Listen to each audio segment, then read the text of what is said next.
happen. And now the Panther gold helmets appear in the tunnel, and they're coming onto the field and will be ready for football very shortly. We'll have are on the field, literally. The captains are out at the center of the field, meaning the North Carolina State game captains, and the entire Panther squad is at the hash mark in front of the Panther bench, out there, kind of fired up for this one. Panthers know what they've got to do, and there's a sign in the pit locker room that says 8-2-1. That is their goal. They want to put together a win streak after some early problems, and in all fairness to the Panthers, they had a chance to be 5-0 at this point in the season and are not, but it's water over the dam. In fairness to the Panthers, you got to point out that the Panthers coming out of the chute faced 5 bowl teams and drew them dead even, 2-2-1. But they've got to go from here, and the only way to do it is win them one at a time, and it's the North Carolina State Wolfpack providing the opposition today. The toss has been won by North Carolina State. They will receive the football. And the Panthers will kick it from right to left. Be interesting to see this afternoon the decision of Foge Fazio as to which place kicker to go to. Mark Brasco was 3 for 7 and benched last week against South Carolina. Left-footer Pat Viancourt came on, made all his extra points, 6 for 6, but missed all 3 field goal tries. So it will be interesting if it comes down to a Pitt field goal, just which kicker Foge will employ.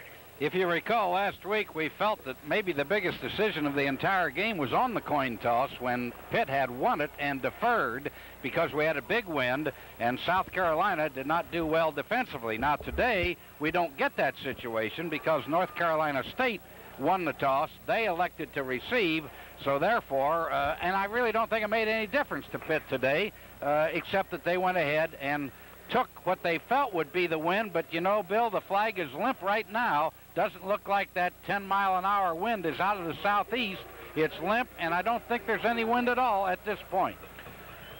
Panthers will kick it right to left, and again the wind this afternoon under partly sunny skies is going to be basically a crosswind. It sometimes is strong. It's going to be gusting on occasion, but it shouldn't be really affecting either end of the field. It will be a crosswind.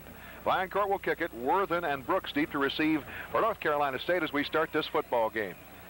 The left-footed soccer-style kicker from Cleveland approaches the ball. It's in the air. It's high, and it's down inside the end zone. Taken there by Nasrallah Worthen. He's coming out across the 5-10, hit at the 15, spins out of bounds on the far side of the field, shy of the 20-yard line. Knocked out there by special teams demon Nate Hayward of New Jersey. So the Panthers now defensively have done the job on kickoff coverage. North Carolina State will start 1st and 10 from the Wolfpack 17. Yeah, and Worthen, you know, is no run-of-the-mill kickoff return man. He's averaged 30.4. His long was 41 this year.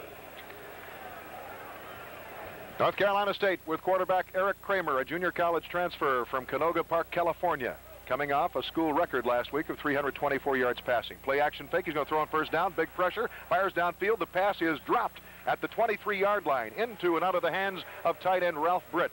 Great backside pressure by Tony Woods. Bill Sapio on the coverage. Yeah, Sapio did a great job, and also the linebacker out there, Brian Shields. He came from the inside, and Sapio from the outside, and the cornerback had him deep. Shields enjoying his second career start this week. 2nd and 10, North Carolina State from the 17, and the quarterback is upended right away. Bob Bukowski rode his back before he could even try to execute A handoff, B, a fake. It didn't matter. The play was gummed up, and there's a loss of 7 yards back to the 10. Big play for senior Bob Bukowski of Gateway High School. Boy, Bukowski saw a split between the guard and the tackle, and he came to the inside, and he was back ready for the handoff. He grabbed the quarterback before the quarterback had a handout. 3 wideouts employed by the Wolfpack, 3rd and 17, backed up to their own 10-yard line. Eric Kramer, the quarterback, is back. Pressure. Steps up in the pocket. Fires it long. Downfield, man open. And he's got it on a dead run at the 50, the 45, the 40. That is Phil Brothers. He's down to the 15, the 10, and he's into the end zone for a 90-yard touchdown. Eric Kramer throwing it deep. Brothers got behind the Panther coverage, and the North Carolina State Wolfpack on the board first in dramatic fashion. Well, Bill, it was a blitz. Pitt blitzed all 3 downs, and on 3rd down, they blitzed up the middle. Apke missed the quarterback. Then the next man in missed the quarterback. The quarterback probably could have run a long way, Kramer, if he wanted. However, when you have a man-to-man coverage on the blitz situation, and you're man-to-man, you expect the pass to be short, 15 to 20 yards. You don't expect a 90-yard touchdown run. Extra point try by Kelly Holodick out of the hold by Phil Brothers. The man who scored on that 90-yard touchdown pass is forthcoming. The ball's on the tee. The kick is up, and the kick is good. And a marker is thrown as the kicker is hit in the backfield. The penalty will be assessed on the kickoff. 7-0. North Carolina State has a lead 1 minute into the football game. There's a break in the action. We'll be right back. Panthers are burned right off the bat. Just when it appeared the defense had dug in. Pressure by Woods forced an incompletion. A great big sack by Bob Bukowski. And on 3rd and 17, Brothers got behind Billy Osborne, the starting free safety, pulled in the pass, and outran the Panthers secondary for the 90-yard touchdown. Now, in deference to Osborne, let me say this, Bill, that it's according the type of man-to-man coverage you have. But normally your cornerbacks will be covering the wide receivers. And, of course, Brothers is a wide receiver. Now, it may be that Osborne was back in the middle, kind of playing free because he didn't really have a man to cover. His normal coverage is a man coming out of the backfield as a free safety man.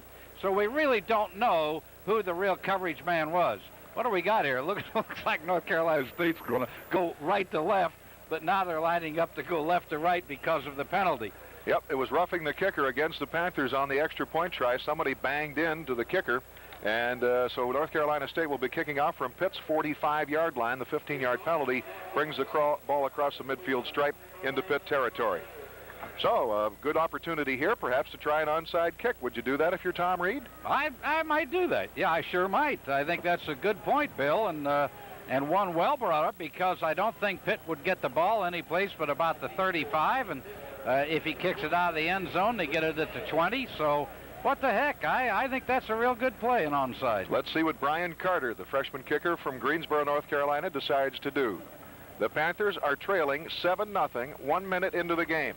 And it was almost like the miracle play against South Carolina last week. But as you pointed out, Johnny Sauer, it's uphill for the Panthers now, and they've got to just, if they get the football here, move it downfield and tie the game up and go from there. It's a switch, Bill. Is that Brian Carter? That's not his number, is it? I've got a number 3. Well, he's changed his number to 11. Okay. Okay, and he's a right-footed soccer-style kicker. The ball on the near side hash mark. He's kicking left to right from the Pitt 45 after the penalty. Approaches the ball, going to kick it downfield deep. Panthers will watch it go over the end line. 1st and 10 at the 20 on the automatic touchback. It's 7-0. North Carolina State. Eric Kramer on 3rd and 17 went back, was pressured, stepped up in the pocket, fired it downfield. Brothers was open behind the Pitt secondary and took it 90 yards for the score. And that could be the longest play against the Panthers within memory. Yep, and I think now the offense, it's very important for this ball control offense to hold the ball here, Bill, and get that 7 back, but don't make any mistakes. John Kinjemi, the quarterback. The fullback, Tom Brown, and the tailback, Gladman. Brown in there for a big gain. 1st down and more. 25, 30, 35 out to the 40-yard line. Just shy of the 40 where he's tripped up by Derek Taylor. It was simply a quick hitter for the fullback, and he got the block up front from Bobby Sine and Barry Pettyjohn and Mark Stepnoski, and he followed it from there. If Stewart and Scales had been a little quicker downfield to get to the safety man, Tom might have gone all the way. I don't know that he wanted to. That's a long run, really. 1st and 10, the Panthers from their own 40. Turn and a give again to Brown. Brown trying the right side this time, going to get short yardage, hit hard at the 42-yard line by outside linebacker Don Herron, a senior from Kansas City, Kansas. 2-yard gain will make it 2nd down and 8. The Panthers change receivers. Malloy comes to the sideline, and Michael Stewart goes in. Herron's one of the great ones on their defense. Their linebackers, Grooms and Franklin and Herron, are the tough defensive guys, along with the free safety, Mike Bowser. Center, Barry Pettyjohn out over the ball. John Kinjemi bark signals. Receivers to both sides, 2nd and 8. Play action fake. Kinjemi rolling left, firing near sideline. The pass is incomplete. It was thrown too low on the run to Chuck Scales. He couldn't really pull it up. Covered by Nelson Jones there. So it'll be 3rd down and 8. The Panthers operating from their own 42-yard line, trailing 7-0. 13:06 left of the first quarter. Jones' coverage was lagging that time. Herron was doing a great job on the tight end Lawson, but Jones was really trailing on the Scales. 3rd down, a long 8 from the 42-yard line. Scales to the near side. Malloy to the top on the right side. Gladman is up in a slot position. Single setback is Brown, Tom Brown. Kinjemi back on 3rd and 8. Being pressured and sacked back at the 32-yard line by tackle Kent Winstead. Somebody missed a block. Winstead roared in there, and the Panthers have to punt. And you would hope that Pitt would move the football on the first series. They have not, and now must punt from the line of scrimmage, which is marked at the 34-yard line. It's 4th down. All the 5 interior linemen stood up, and they had the cup right there. Even after the play was over, you could see a real nice protection cup, but there was a man on the passer. 4th and 16. 2 deep men are Gethers and Brothers, the speedy man who scored the touchdown. Bruderson gets the punt away. It's a low-line drive. Ranging back to cover it is Gethers. Gets it at his own 25 and is knocked out of bounds very quickly as he crosses the 30 to the 32 by Bill McCormick, the strong safety from Thomas Jefferson High School in Finleyville, Pennsylvania, on special teams coverage. So, North Carolina State with a 7-0 lead. As a big dirigible comes over Pitt Stadium, there's a break in the first quarter action. We'll be right back. 7-0. The Wolfpack of North Carolina State leads this contest on a Kramer to Brothers 90-yard pass on a 3rd and 17 from the North Carolina State 10. The Panthers got burned and now must again rise to the occasion defensively and see if they can handle the offense of the Wolfpack led by Eric Kramer, a fine junior college quarterback from Canoga Park, California. He's completed passes for over 1,100 yards so far this year, 7 touchdowns, only 4 interceptions, 94 of 177 attempts. Well, you mentioned, Bill, that he had been sacked 27 times in 5 games, so it's logical that Pitt would come out with a lot of blitzes. But there's one thing about a blitz. You better never let the quarterback get out of it. If he does, then he borrows time, and it's awfully difficult for 3 deep to cover man for man all the way down the field. 2 wide receivers. Now they line up on one side of the ball with the tight end. Brothers and Worthen are the wideouts, and the tight end is Britt. 1st and 10. State from its own 32-yard line with a 7-0 lead for the Wolfpack. Deep give with the tailback, and he knifes off the right side. Vince Evans gets short yardage out to about the 33. Linebacker Brian Shields plugging the hole and plugging it effectively. The gain is from the 32 out to about the 34-yard line. We'll call it the 33. It'll be a 1-yard gain. Well, they're calling it 2 on the scoreboard. It's 2nd down, and we'll call it a long 7. As I recall, against West Virginia, they use a little unbalanced line offensively, and that's what we saw that time by North Carolina State. They may have seen something. Let's call it 2nd down and 8 from the 34-yard line. Kramer overlooks the Panther defensive set. Straight back to pass. Fires it over the middle. The pass is incomplete. Good coverage on the play for linebacker Brian Shields on the back of the tight end Ralph Britt, the intended receiver, who had no chance on the ball. Got one hand up on the ball. It would have to have been a miracle catch in order to be complete. Ball spotted again at the 34-yard line, where it's 3rd down and 8 following the incompletion. The clock stops at 11:44 first quarter. Let's see if we get blitz this time on 3rd and long. State is going with triple receivers. Peebles is into the lineup along with Brothers and Worthen. Straight back on 3rd and 8 is Kramer firing near sideline wide open. The Panthers gave him the cushion. Peebles with a good fake gets the 1st down out to the 45-yard line. The Panthers gave him the cushion and then made the bigger mistake of allowing them to skip around the tackler and getting the 1st down. So the gain is from the 34 out to the 47-yard line, and that's a 13-yard gain and a 1st down. That tackler was Bill Callahan, and Pitt was not in a blitz that time. They stayed in a 3-deep zone. Callahan had the short flat. On 1st down, the give off the right side, and with the football, the running back Vince Evans gets short yardage, possibly to the 48-yard line, where he's tackled very quickly by Brian Shields from his linebacker spot and defensive end Bill Sapio. They spot the football at the 48-yard line. It's a 1-yard gain, 2nd down and 9. As we all know, emotion plays a big part in this game of football, and right now North Carolina State is emotionally high with that touchdown. 2 receivers toward the boundary, the short side. Out of the eye operates Kramer, sends one of those receivers, Jones, in motion. Now he changes a play at the line of scrimmage. And the give is to the tailback. He's through a hole. Vince Evans knifes across the 50, gets into Pitt territory at the 48-yard line for about 4 yards, where Brian Shields again wraps him up.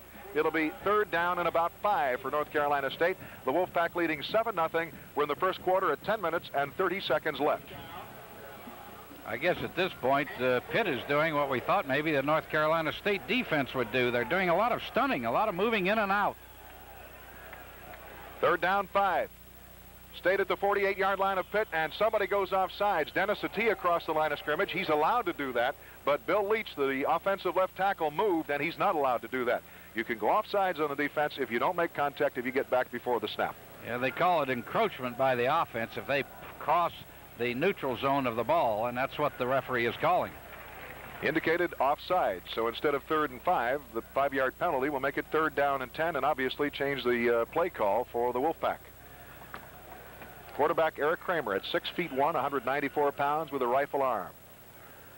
Ball is spotted back into North Carolina State territory at the 40, well, they call it the 46-yard line. It really has to be the 47. It's a 5-yard penalty. So we'll call it 3rd down and 10. North Carolina State at its own 47 after an offsides penalty. 3 receivers in the Wolfpack lineup.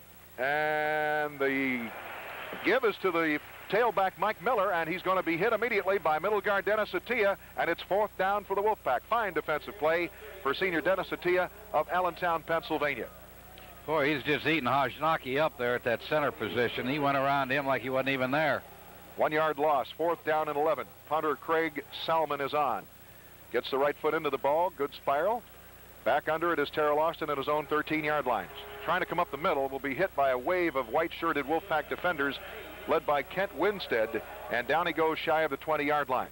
They'll spot the football at the Pitt 19, and again the Panther offense now has the burden of trying to move the ball downfield. On their first possession, the Panthers got a 1st down on their very first play, a 20-yard run by Tom Brown, but then stalled. 7-0, North Carolina State has the lead. There's a break in the first quarter action, and we'll be right back. Panthers trailing 7-0 have a 1st and 10 from their own 19-yard line after the punt by Salmon of North Carolina State that was taken at the 13 by Terrell Austin and run about 6 yards out to the 19-yard line. Probably scares this homecoming crowd a little bit if they look down here on the Pitt bench. Looks a little lackluster at this time. I think maybe they're shocked with a 90-yard touchdown pass from Kramer to Brothers in the first minute of play. It was on a 3rd down situation. I think maybe the whole crowd here is stunned because Pitt felt that they were going to be able to beat this football team, but now they must eliminate the emotion here that North Carolina State has. Receivers to both sides. Out of the eye, John Kinjemi on 1st and 10 from his own 19. The turn, the give to Gladman. Gladman knifing through a hole, a small hole, but he swivels his way through there and gets out to the 25-yard line for a 6-yard gain. Tackled there at the 25-yard line by inside linebacker Kelvin Crooms of Charlotte, North Carolina, and defensive end Reggie Singletary, a senior from Whiteville, North Carolina. 6-yard gain, 2nd down, a short 4. Didn't look like it, but if Grooms hadn't had that ankle, I really think he may have gone all the way. Gladman had an alley down the middle and to the left. Malloy, split end left, flanker right, Chuck Scales. Out of the I formation, pitch back to the right side to Gladman. Gladman turns it upfield and is hit, but crosses the 30-yard line and gets the 1st down and more. Gets to about the 31 for 6 more yards. Good blocking on the right side by guard Bob Sine. Tackle Randy Dixon, 6'4", 280 pounds. Johnny Sauer, what a year Randy Dixon is having. Yeah, he's really a fine pass protector. Hits out well. They follow him very much on the running plays. And I want to say this about Sine and Stepnoski playing. Different positions. Stepnoski at left, Sine at right. They switch, and that's not an easy thing to do. Wide side of the field to the left. Kinjemi rolls left, fires downfield to tight end complete. Bob Lawson had the football, lost it. And North Carolina State, no, Kinjemi gets it back. Carolina State's cornerback Nelson Jones got his fingers on the ball. They ruled a completed pass, but then Kinjemi alertly pounced on it on the near sideline. The Panthers lose yardage, but certainly, and more importantly, get the football back. It could have been lost. Questionable call. I doubt seriously that he had possession. The minute the ball got in there, he felt like it was a hot potato, and he really bounced it around. I didn't think he had possession when he turned and pirouetted and went down to the ground. It flopped right out. It turns into a 6-yard loss. It'll be 2nd down and 16. Pitt from its own 24. The Panthers trailing 7-0, 8 minutes left of the first quarter. Kinjemi redeploys Lawson to the right side. Puts Scales up on the line of scrimmage. The give. Through the hole as Charles Glavin knifes his way across the 30, gets out to the 36-yard line before he's tackled by cornerback Nelson Jones. We pause 10 seconds for station identification on the Pitt Football Network. Westinghouse, 130,000 employees around the world, dedicated to quality and excellence. 1250 WTAE, Pittsburgh. Charles Gladman picking up 12 yards on a fine run. 3rd down and 4 now. The Panthers from their own 36, trailing 7-0 first quarter. Short pocket pass, batted down. Kinjemi trying to find a short pattern pass to his receiver Chuck Scales, but it's batted down by defensive end Raymond Phillips on a fine defensive play for the Wolfpack, and the Panther punt team is on. Phillips, a big man, 6'4", 250 pounds. He's a senior. He may have a little possibility with a pro game. 4th and 4 at the 36-yard line. Rudison into punt. Long snapper Bob Sine out over the football, the line of scrimmage at Pitt 36. Twin receivers, Githers and Brothers on the return. Rudison gets it away. It's another low, tight spiral. It's going to hit and take a big Pitt bounce. Inside the 20, rolling inside the 15. Quinton Jones will be down there to watch it go inside the 10 and be downed at about the 9-yard line by Bob Shilkin. Fine punt by Bill Rudison. One thing I want to mention, Bill, you know, downing a punt when it's about to go out of bounds is not really the smart thing to do, because that technically is called an infraction if you down the ball. It's down there. They can pick it up and run with it, but you should let it go ahead and go out of bounds. That punt travels, let me see, 14 plus 40 is 54, plus 2 is 56 yards. That's his longest of the year. 56-yard punt for Bill Rudison. Wow. And it's at the North Carolina State 8-yard line. Remember, they scored from their own 10. Offensive tackle Brock Miller of the Wolfpack, a sophomore from Trinity High School in Washington, Pennsylvania, is in there. He's 6'8", 279 pounds.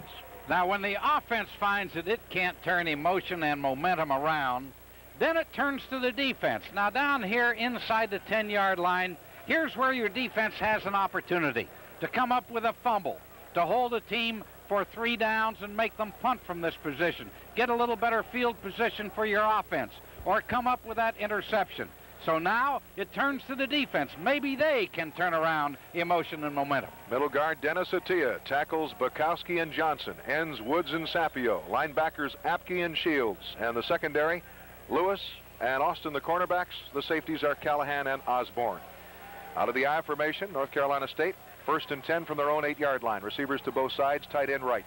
Kramer steps in, changes the play, gives visual signals as well as audible signals to his teammates. Takes a snap, short pocket pass. He's hit and dropped. What a play by Walter Johnson. They say his arm was on the way forward. It's an incomplete pass, but it went about 2 yards. That's all. No way this offensive line of North Carolina State can handle the defense. But you know what has happened, and it happened early. The first 3 defenses that Pitt called in this ball game were all blitzes, and they got burned on 3rd down. And immediately they became a little hesitant. Now they're getting back with it. I think the crowd is booing, but I thought I saw Kramer's arm come forward. I think it was an incomplete pass, as ruled by referee William McDonald. 2nd down at 10 from the 8-yard line. Now they send the tailback in motion. Back on the quick pass to the tailback, and he gets up in there for some yardage. The Panthers missed a tackle. Billy Osborne came up and couldn't upset Jerome Staten. Staten, actually the fullback, a freshman from Pine Top, North Carolina, was tackled immediately then as he crossed the 14-yard line, got to the 14 by Ducky Lewis and Brian Shields. Osborne had a chance to nail him back at the 10-yard line, missed him. Yeah, Osborne came very quickly and from about 6 yards off, and when you do that, just as you get to the ball carrier, you have to square your feet and plant yourself to be able to go either direction. 3rd down and 4 from the 14-yard line. North Carolina State with split backs behind quarterback Eric Kramer. He's going to be back to pass. Throwing for the near sideline. The pass will be pulled in for the 1st down at the 29-yard line. The Panther cornerback allowed Phil Brothers a little too much cushion. Terrell Austin got there, but made the play, but much too late. And the ball really wasn't a work of art thrown by Kramer. It was a wounded duck, and it still was completed. The man-to-man coverage, because the blitz was called, and I don't think Austin was watching the quarterback, Bill. I think he was watching that receiver again, and he allowed the sideline to help him, but he didn't move on the quarterback motion. 14-yard gain, 1st and 10 from their own 28. The Wolfpack leading this contest 7-0. The tailback, the fullback Staten trying the left side, but the Panther blue shirts are there, and they're in great numbers. The Panthers just would allow no running room for fullback Jerome Staten, 5'11", 194 pounds. Apke and Bill Sapio making the stop just about at the line of scrimmage. He may have gotten a yard. We'll call it 2nd down and 9. One thing we see today, and we've seen it in the last couple games, that's swarming defense, and I think that's probably the theme of Foge Fazio, the defensive coach. He always had swarming defenses, a lot of people on the ball. 2nd down 9. The Wolfpack from their own 29-yard line. They split the backs again. Receivers to both sides. Kramer with a long count takes and goes back to pass. Pumps once, firing the long floater downfield. The man is open, and he's got it at the 40-yard line, the 30 and the 25. That's Mac Jones. He got behind the Panther cornerback Duck Lewis, and Eric Kramer just floated the pass to him downfield. and it's another big play for North Carolina State. Boy, oh boy, oh boy, another man-to-man coverage and allowed the receiver to get down there about 25 yards in the open. Normally, cornerbacks, safety men cover pretty tight when it's going to be a blitz and man-to-man coverage, and they just outran them. 47-yard pass play. Kramer to Jones, 1st and 10 at the Pitt 24. Deep give off the left side. And with the football, Jerome Staten. Staten is going to turn it upfield, going around left end, crossing the 20, and getting inside the 20-yard line to about the 19. That's a 5-yard gain. Duck Lewis ran him out of bounds. It'll be 2nd down and 5. You know, Holodick has kicked field goals 6 of 9 this year, and his long's 44, so he's inside that area. I think they'll be a little careful here. Ricky Isom now in at fullback for the Wolfpack. He's injured, but he's going to play, and the give is to Jerome Staten, listed as a fullback, but playing tailback in the I formation. Short yardage into about the 18-yard line, where middle guard Dennis Attia, whipping the block of center Jeff Hajnaki, gets the defensive play for Pitt. It's a short gain to the 18 of 1. It's 3rd down and 4. North Carolina State on the move again, thanks to a big play. Kramer to Jones, 47 yards from the State 29 all the way down to the Pitt 24-yard line. You can never lose your aggressiveness as North Carolina State takes a timeout here. Kramer just didn't get the play from the sideline, and you know that's difficult. I'd like to mention too that this year, I think maybe it's the first year, and it's probably Chuck Stobart, the offensive coordinator, that using the messenger wide receivers, as Pitt is doing offensively, Stewart and Malloy, you notice that the plays are getting in there very rapidly, Bill, and what has happened to North Carolina State has not happened to Pitt so far this year. That is, getting delay of the game, or if not, having to take the timeout, not getting the play from the sideline. Coaches on the sideline have to be at least one play ahead. Here's 3rd down. You should have thought about the 3rd down play back on 2nd down. What happens if it's 3rd and short or 3rd and long before that 2nd play is ever run? What if that occurs and you're already with that 3rd down play? Now they should be thinking a 4th down play. What if we have 4th and 1 or 4th and 6? Do we kick a field goal on long? Do we go for it on short? They have to be one play ahead. Thanks to 2 big plays, Kramer has already passed for over 150 yards, and we have 4:29 left of the first quarter. It's 7-0 North Carolina State. They have a 3rd and 4 at the Pitt 18 after the timeout. Now quarterback draw, and he slips and falls and gets to the 17-yard line. He'll be short of the sticks.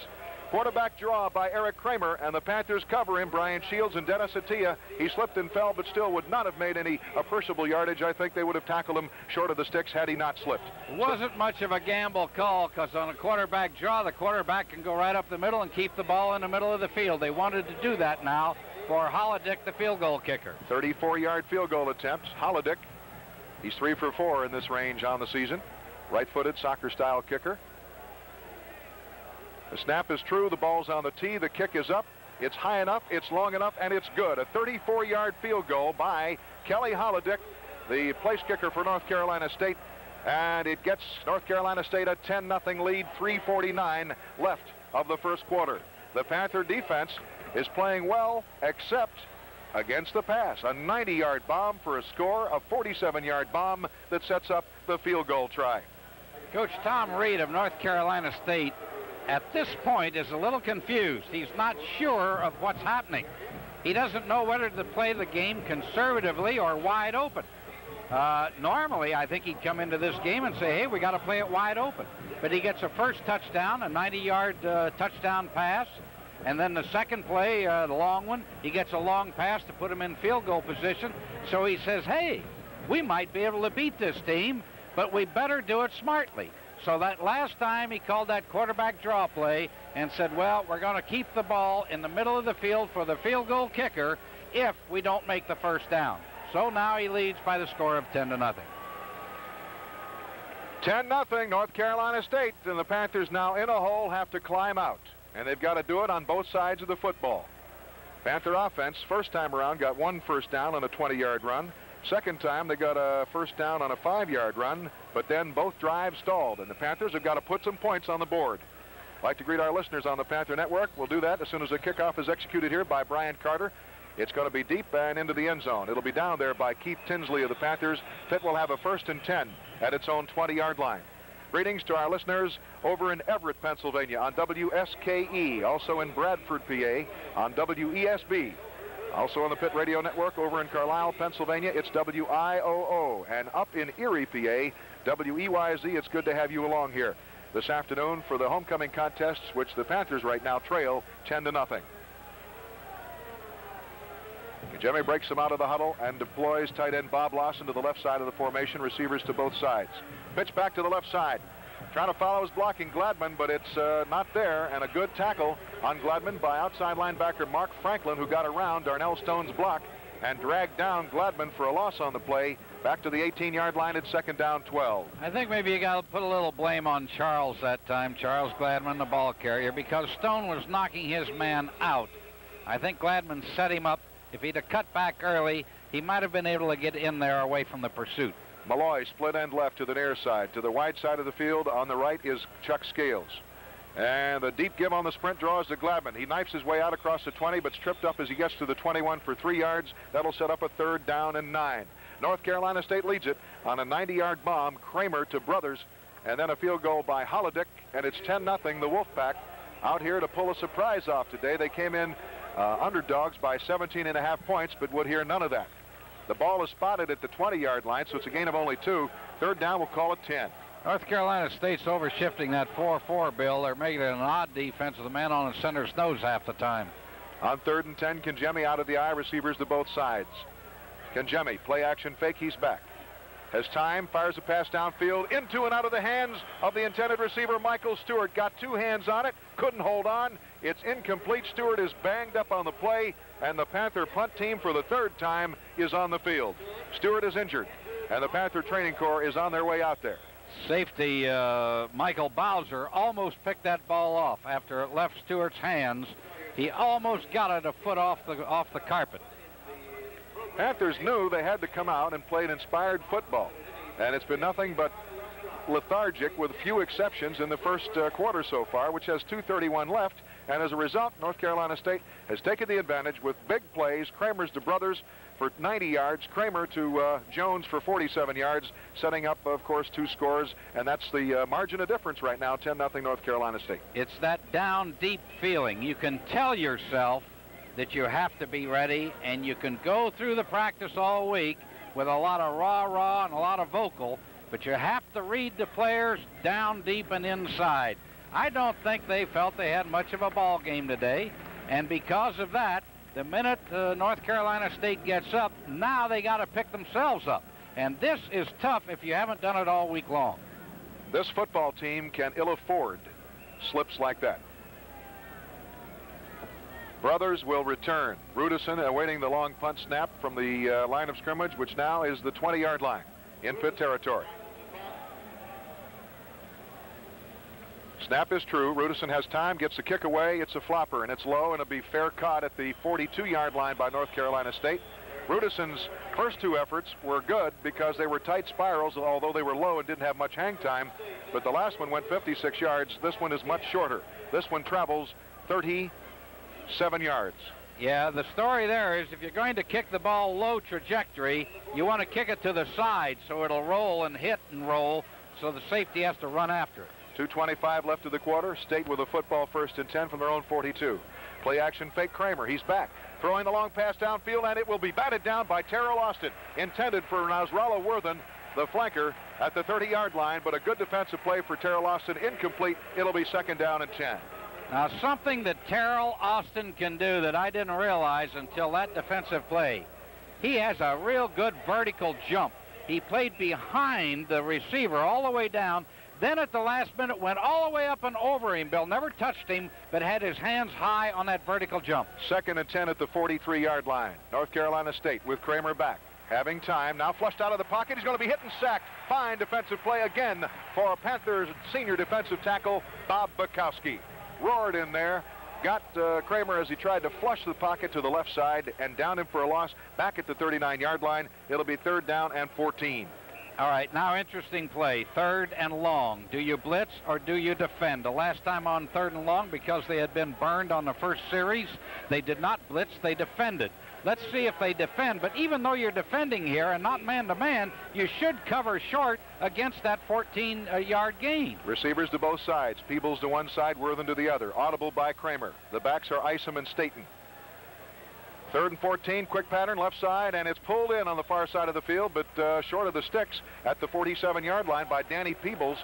I don't understand that call on 3rd and 14. He ran an 8-yard pattern.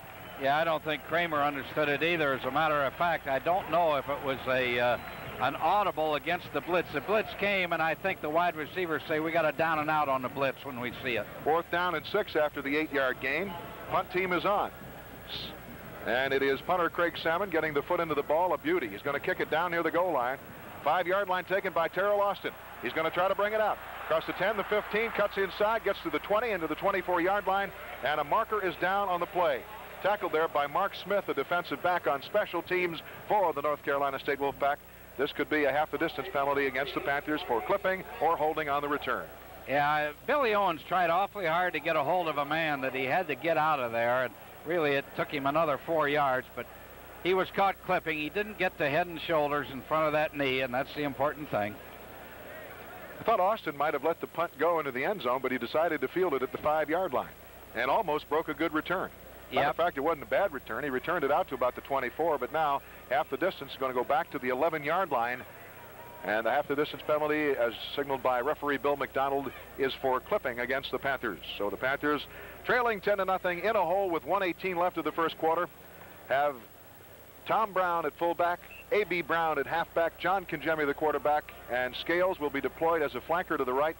Receiver to the left is Michael Stewart to the short side.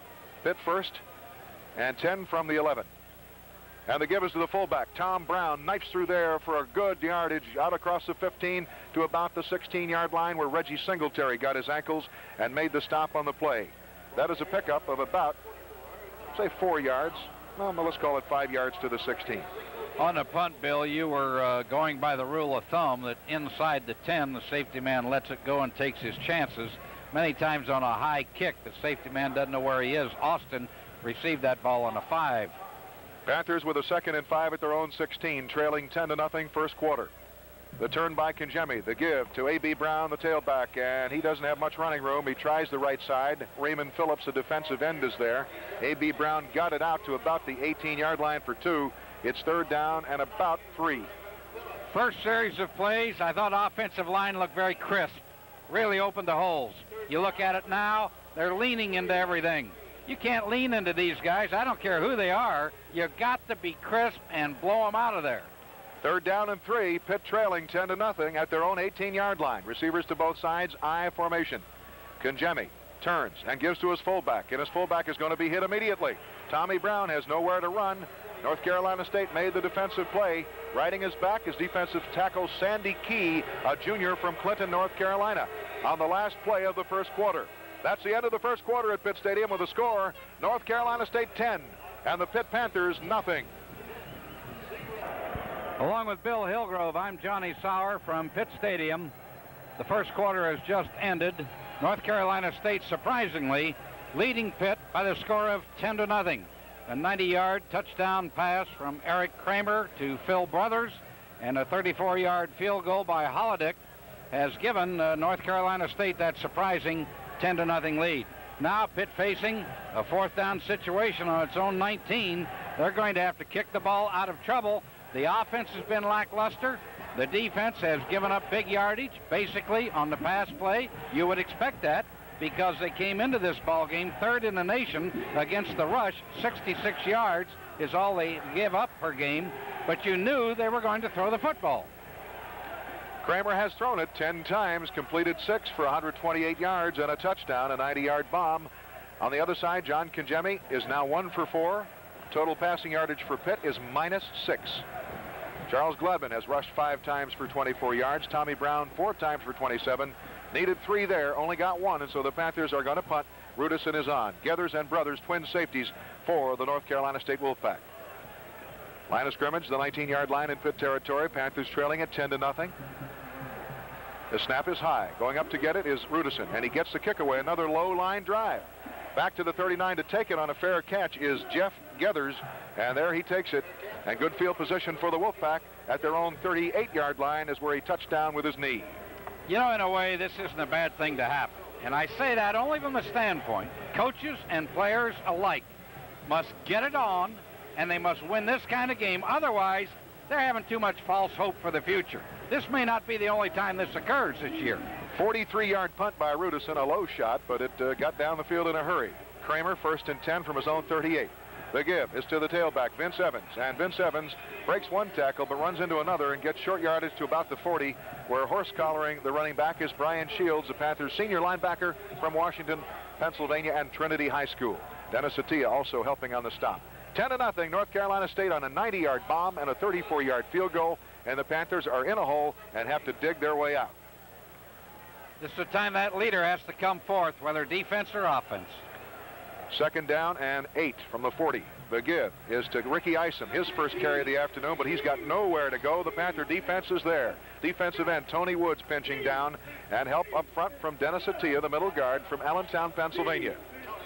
Isom may not be in there too long. He has a contusion on the thigh, and boy, you get hit like that a few times, and that thigh pad really pounds against the thigh. No gain on the play for Isom. 3rd down and 8. Twin receivers to the right side, the wide side of the field. Brothers and Worthen over that way. Out of the eye on 3rd and 8 operates Eric Kramer, the quarterback.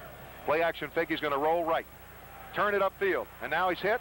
He's going to reverse field, cut it up across the 40, and he's dropped for a short gain to the 42. And the punt team will be on for North Carolina State. The Panther defense on this series of downs rises to the occasion. Carolina State goes nowhere.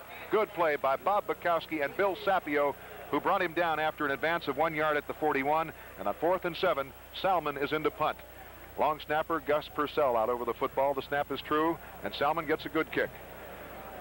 Floater downfield, chased on the dead run at the 10 by Terrell Austin, turns it upfield at 20, he's at the 30, markers are down, and he breaks into the open field at the 40, the 45, but markers are down, 2 markers are down, back in the vicinity of the 25-yard line. Now another marker goes down. This will be apparently against North Carolina State for a late hit upfield. Let's await the call from referee William McDonald of the Collegiate Independence Group of officials. You probably saw that clip. Everybody in the house did. Osborne came back, hit the first man, and knocked him in the back. They'll bring it back and decide on the penalties. There's a break in the second quarter action. We'll be right back. Punter Craig Salmon made the tackle on Terrell Austin upfield near the 45-yard line, but the play will be brought back because of a clipping infraction against the Panthers. And then after that, we'll assess the penalty against North Carolina State. Will it be a 5-yard for an unintentional face mask or the major penalty for an intentional face mask? And now the discussion between referee Bill McDonald and John Kangemi. They gave Kangemi the choice, Bill, whether he wanted North Carolina State to punt again.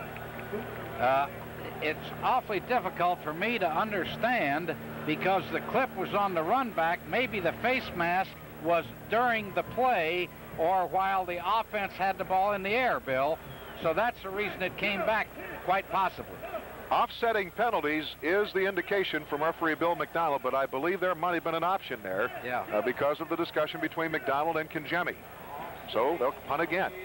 And again, the ball is brought back to the 41.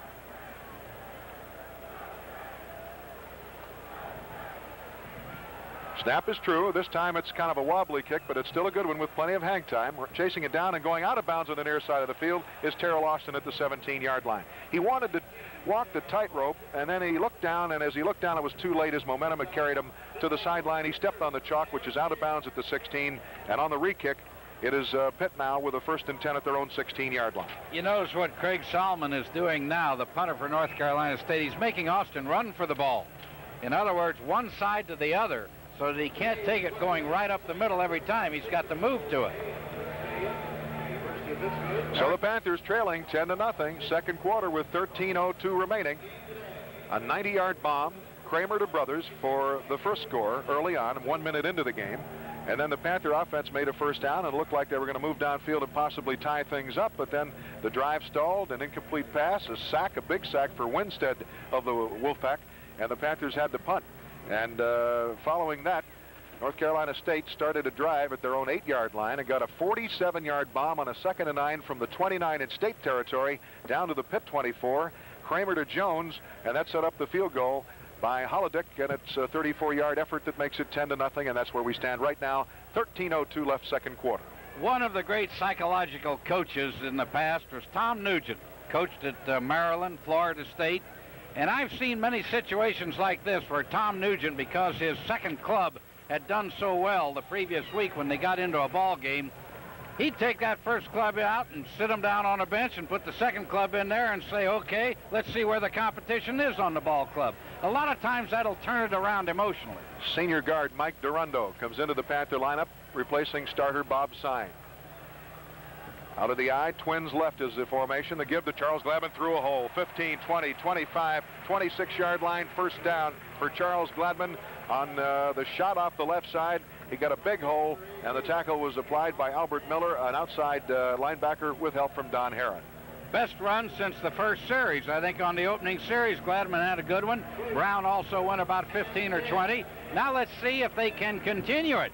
You just can't have one play change momentum. You have to have the whole series do it. Malloy split to the right side. Flanker left is Scales. Tight end left is Lawson. Out of the eye after the 11-yard gain with a 1st and 10 at the 27. Again to Gladman. Big hole. 30, 35. Spins. He's going to be hit, but he's got the first down out at the 37-yard line. Safety Michael Bowser made the tackle. A good sure-handed tackle, but that head of steam that Gladman had thanks to the big hole was not to be denied, and he got the first down with another big gain. They spot the football at the 37. Gladman with 11-yard run and then a 10-yard run has the Panthers with another first down at their own 37-yard line. Boy, he's showing the quickness that he had before the injury. The rib injury that is now healed. 1st and 10 at the 37. Play action fake Kingemi. He's back, going to throw it long downfield. Scales is open, but the pass is overthrown at the 20-yard line. Scales got behind cornerback Jeff Gethers and was on his way, but Kingemi overthrows him by a pretty good margin. It'll be 2nd down and 10. I think you knew it the minute it left the hand of John. Didn't have a high enough trajectory. If a man has his defensive man beaten, which Chucky Scales did about 2-3 yards, then you lay the ball up and you let it float. Kind of a tail down ball that floats, and you just let the man run right under it. Beautiful play when the man has got his defensive cover beat. Not very much wind right now. It is a cross breeze, if anything. 2nd down and 10. Pitt from its own 37. Pitch back to the right side. Gladman with the football, trying to turn the corner, foul the blocking. Gets to the 40, knocked out of bounds at the 42-yard line. Got 5 yards. Good block, Darnell Stone. It'll set up a 3rd down and 5. Inside linebacker Kelvin Crooms in pursuit, making the defensive play directly in front of the Pitt bench on the near side of the field. The pass has not been effective. You have to make the first downs running. 5 is a long way to go, but if they blow out on that offensive line, they can pick up the 5. They've had little difficulty making yardage on the ground against this team if they really blow out and play together as 11. Wide side is to the left. Pitt moving left to right, second quarter, trailing 10-0. It's 3rd and 5. Pitt at its own 42. Out of the eye, receivers to both sides. Play action fake Kingemi. Big rush. Quick pass over the middle, incomplete. It was too tall for Darnell Stone, the fullback, out of the backfield, and Kingemi is down. And he did not like the late hit applied by Mark Franklin, and lets him know as much. But there was good pressure. Kingemi unloaded, but too tall, incomplete. And we pause 10 seconds for station identification on the Panthers Football Network. Westinghouse, 130,000 employees around the world, dedicated to quality and excellence. 1250 WTAE, Pittsburgh. Pitt in punt formation. Line of scrimmage, Pitt 42. Twin safeties, Gethers and Brothers, back at their own 18-yard line for North Carolina State. Rudison has time, gets the kick away. A little more hang time on this one, and it's fielded at the 14-yard line by Brothers. Comes out to the middle, crosses the 20, and then the Panthers converge on him at the 23-yard line. There's a break in the second quarter action, and we'll be right back. 5-yard punt by freshman walk-on Bill Rudison puts North Carolina State back at their own 23-yard line with a 1st and 10. North Carolina State leading this contest 10-0. We have 11:45 left of the second quarter. On that 3rd down pass incompletion prior to the punt, you had mentioned that Franklin maybe had hit a little late. The linebacker who was blitzing, at least Kingemi talked to him. But I think it was a legitimate hit. I think what occurred was Kingemi had to throw the ball before he got set because he felt the rush coming, and he speeded the pass up and therefore overthrew his receiver, but I thought was hit at the same time. Looked like a good play to me. Now, there's just no doubt about it. This team, offensively, Pittsburgh we're talking about, can move the ball on the ground if they all get it together. And if they stay on the ground, every time they make a first down, it stops the clock. That's better than an incomplete pass stopping the clock. 11:45 left second quarter. Twin receivers to the right side, I should say, and the backs are now split behind Eric Kramer, the quarterback, on 1st and 10 from his own 23. He's going to pass on first down. Has time, surveys the field, fires down, complete. With the football is Nasrallah Worthen, and he's tackled very hard, but he's got the first down out to about the 36-yard line. A 13-yard gain. He got open underneath the Panther coverage. Callahan and Shields finally made the tackle. Yeah, played the zone that time. Osborne came up from his safety spot. Wasn't too far off of the man, but it isn't the safety who covers the receiver 8 yards deep. It's got to be the linebackers. They have to read the quarterback and feel in peripheral vision the receiver coming underneath. Peebles split right. Jones flanked to the left, out of the eye from the 36-yard line after the 13-yard gain. Now they're going to go the end around. With the football is Peebles. He skips out of one tackle, turns upfield at the 30, gets to the 35, and is knocked out of bounds on a fine tackle by Ducky Lewis, shy of the 40-yard line. Let's see where they spot the football. On the near side of the field, it's going to be back closer to the 38, and that's exactly where they put it. That is a 2-yard gain, 2nd down 8, so 2 yards on a gadget play is not bad at all for the Pitt defense. Yeah, good defense by Lewis, because Ron Koser, the center, went downfield, peeled around on a backside block on Lewis, but he couldn't make the block, and Lewis made the play. End around gives a 2-yard gain to North Carolina State, and on 2nd and 8, back to pass, sack, loose football. The Panthers pounce on it at the 36-yard line. Delivering the blow is Bill Sapio. Kramer fumbled, and the Panthers recover at the 36-yard line. With the football is Tony Woods on the fumble recovery. That may be some spark that the Panthers badly need. 11:02, second quarter, trailing 10-0. Yeah, both those outside men, we're talking about Sapio and Woods. Woods was doing the containment on the quarterback, who was looking his way. Woods probably would have jumped up with his hands high, but Sapio coming from the backside, the right defensive side, Kramer didn't even see him. This is the first time the Pitt offense will operate on the plus side of the field. 1st and 10 at the state 36-yard line. Konjemi hands off to Gladman, picks his way straight ahead, still on his feet, breaks a tackle, 35, 20, 25, he's at the 15, the 10, and knocked out of bounds on the near side of the field at the 7-yard line by Nelson Jones. What a great second effort for running back Charles Gladman.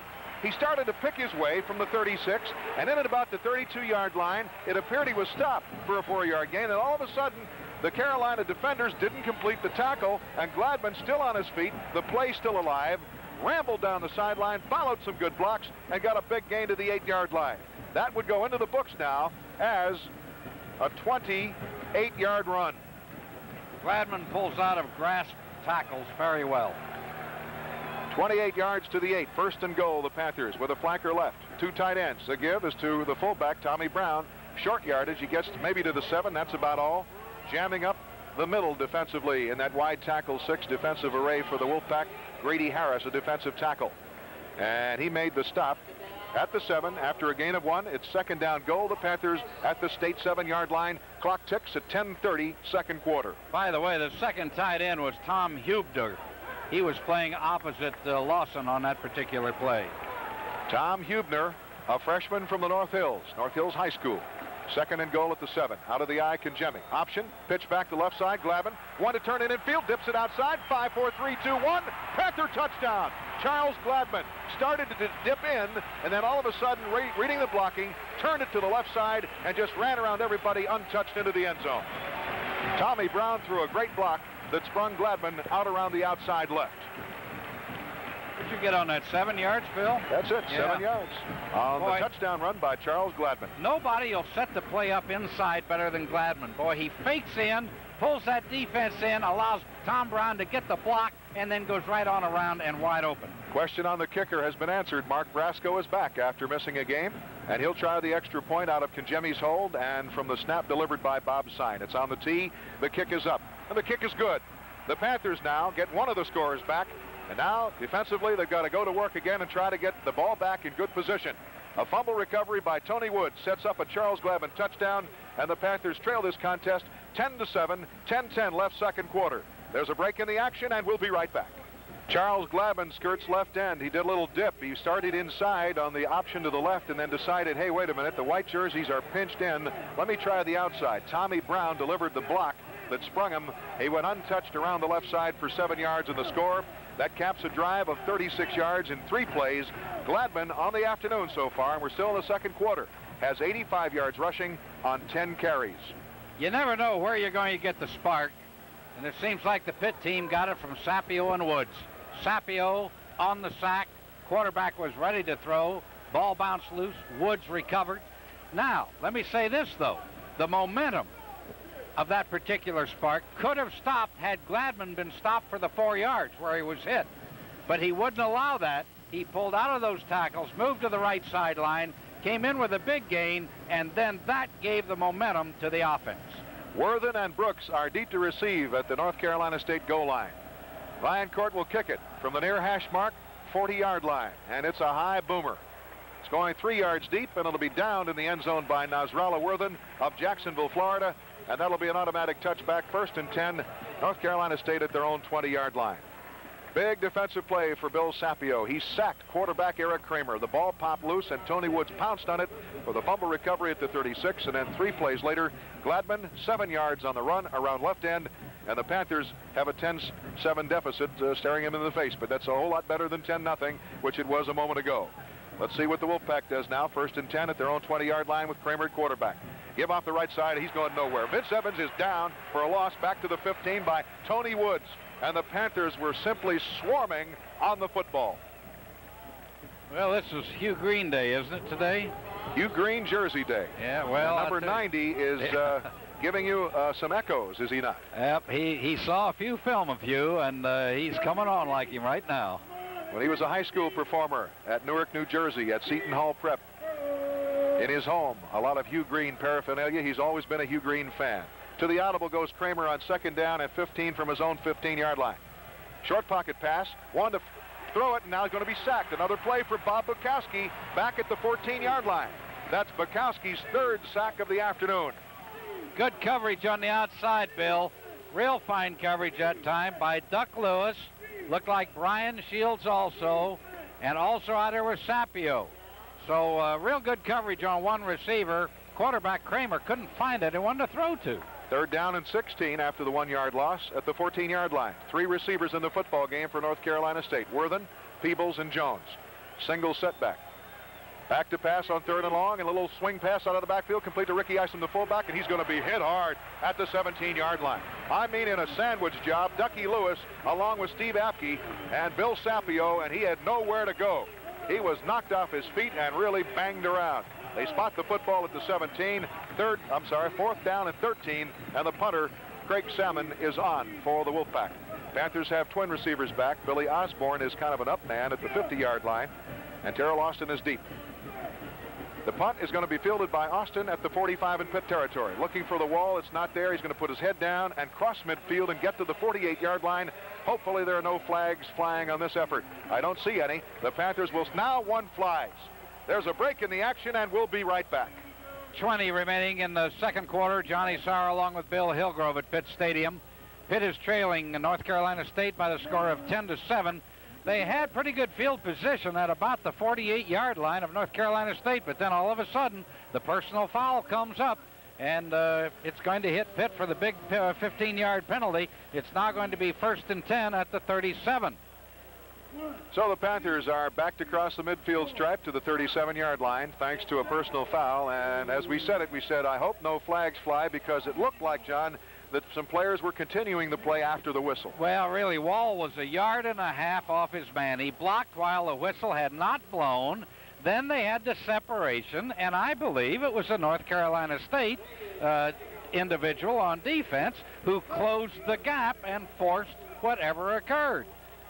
You know, officials never see the thing from the beginning, or very seldom. You never see the first one. It's always the second one that gets hit. So the penalty marks the ball back to the 37-yard line, and the Panthers trailing 10-7, 8:20 left of the second quarter, go to work. Coach Tom Reed in his 3rd year for the Wolfpack. His overall record, 7 wins, 20 losses, and no ties. Product of Miami of Ohio, where he was a player under Bo Schembechler. Has always been a defensive coach. First at Miami as a graduate assistant. That's the Miami of Ohio. Then he coached defensive line at Akron. At Arizona, he coached the secondary under Jim Young, who's now at Army. and then to Michigan under Bo Schembechler as a defensive line coach, and became head coach at Miami in '78, where his record was 34-19-2, and now in his third year with the Wolfpack and facing to some pretty tough times. Take yourself back 2 previous series. I hope that long pass to Scales isn't an indication that what might come. 8 minutes, 20 seconds left of the second quarter. Kangemi play action fake, throws it downfield, complete. Michael Stewart has the football, fights his way toward the 49-yard line. That'll be a first down. No, it won't, because it was not 1st and 10, it was 1st and a ton. Their line to gain was the other 37-yard line. So this will be far from first down yardage, but he got some of it back. It'll be second down at the Pitt 49, a gain of 12. The reason I made that statement about the long pass to Scales is the fact that Pitt has been running the football so well that I think you only have to complement it with a 10 or 15-yard pass. Second down at about 13. Kangemi rolling right, firing downfield, incomplete. On the run, he threw the ball behind Chuck Scales. The apparent intended receiver, Dwayne Malloy, had run a sideline pattern in front of the Pitt bench at the 42-yard line. Scales was at the 38, about 10 yards away, and the ball went right between them. Okay, now on that particular pass, that's one of those where you have to be coordinated, receiver and quarterback. Chucky Scales went down, felt he could curl up inside of Bowser, but Kangemi on the rollout thought he would curl up outside. Kangemi throws it out, Scales curls in, and it looks like it's going to nobody. Third down 13 at the Pitt 49-yard line. Pitt is 0 for 5 in third down situations. Kangemi plants and fires it deep. Michael Stewart's down there, but it's incomplete, and a flag flies. And this will be a break for the Panthers because Kangemi was a victim of a late hit. Don Herron, an outside linebacker, was involved in the play, and it is roughing the passer. And so the Panthers, on an apparent incomplete long pass, will have new life. As Steve Rankin, a tackle, got in there along with Herron, and the two of them really sandwiched Kangemi. It might have been a little late, but I guess the disturbing thing is Stewart and Scales have both been open deep. It may have been an audible situation, Johnny, because Don Herron, an outside linebacker that time, was the man who was trying to cover Michael Stewart way downfield. Yeah, well, let me say this to you, too, Bill. I think that maybe Kangemi saw that. I think the intended receiver, however, was inside. He looked inside, but maybe he and Scales had worked this out together, even though Scales might not have been the intended receiver on that particular rollout. Pitt will get a first down on the personal foul roughing the passer. 1st and 10 at the North Carolina State 36-yard line. The give to Charles Gladman, but the hole closes very quickly. Gladman, however, gets a couple of yards into about the 34-yard line, where several defenders are riding him down. Go ahead, John. Yeah, if you watch the offensive line, you notice that time the right side came off fast, Bill. Then the other men came off alternately slower. That's like a typewriter. You can't go like the typewriter. You all have to go together. When one man is leading ahead of the others, it throws the whole thing into a cockamamie mess. 3-yard gain for Gladman. It is second down 7. Pitt at the Carolina State 33-yard line. Sprint draw play. Gladman loose. Tripped up as he crosses the 30 and gets to about the 28-yard line. Kelvin Crooms, the inside linebacker, got his ankle, and down he went. And you got the feeling on that play there was such effective blocking up front. Bobby Lawson, the tight end, threw a great block, that if Gladman can keep his feet, he'd have gotten a first down and more. The thing about Lawson on that is he maintained contact with the man he was blocking. It happened to be Lawson's knee that Gladman tripped over, but we'll take that every time because Lawson really maintained contact. Gladman's got, unofficially, 93 yards rushing so far. 3rd down and 2, Pitt at the 28-yard line of Carolina State, and the give is to Tom Brown, and he fights his way inside the 25 for the first down to the 23-yard line. Inside linebacker Pat Teague made the tackle, but Tommy Brown, thanks to the open hole up front on the quick opener provided by Barry Pettyjohn, also Bob Sine, the right guard, and right tackle Randy Dixon, Brown was on his way for the first down. Don't think you have to change your game plan right now at all. The only thing you have to do is be careful no one is tiring. If an offensive lineman or back is tiring, get somebody else in there. 5 yards for Tom Brown in the first down. Pitt 1st and 10 at the 23-yard line of the Wolfpack. The give to Charles Gladman, and he's hammered as he gets to the 20-yard line. Inside linebacker Kelvin Crooms made the hit as the hole once again closed quickly. Gladman fighting for 3 yards, gets to the 20, And they're going to spot the football at the 19, so call it a 4-yard gain. It's 2nd down 6. Clock is now at 6:04 as it turns. The Panthers trying to get into position to either tie this game up or go ahead. Now A.B. Brown's coming in. See, I think Gladman's a little tired. Now you get a new guy in there. You got plenty of them. He was hit hard on that play, and let's see if it's not a recurrence of the rib problem that he had several games ago.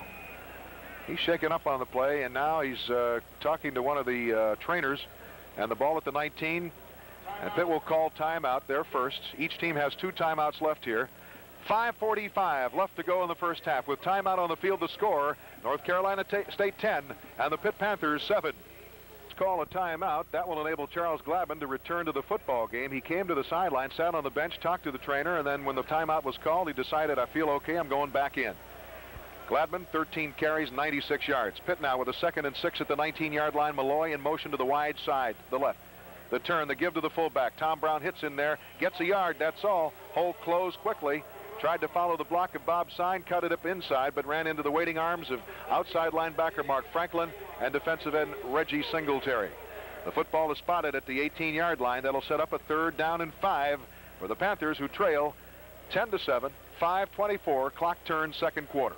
Now, I think you're only in 3-down territory here. I say that only because you kick the field goal to tie it if you can't make it here on 3rd, probably. Twin receivers to the left side. Stewart in the slot. Kajemi out of the eye on 3rd and 5 at the 18-yard line. The give to Gladman. He rides the blocking outside, turns it to 15, fights his way for the 1st down to the 11-yard line. Good running by Charles Gladman. Michael Bowser, the safety. Outside linebacker Don Herron made the tackle, but he reads that very, very well, that play where he bounces it to the outside. And he read Scales. He thought Scales may come in and block Herron, but Scales went on downfield to block the cornerback Jones. 6-yard gain for Charles Gladman to the 12. Well, they're calling it the 11, so it's a 7-yard gain, and that gives him 103 yards on the afternoon on 14 carries. Now we'll have a new tailback in there, A.B. Brown. And I don't see Gladman being attended to on the near sideline, so he's just coming out for a breather. Pitt now from the 12. Kajemi rolling right.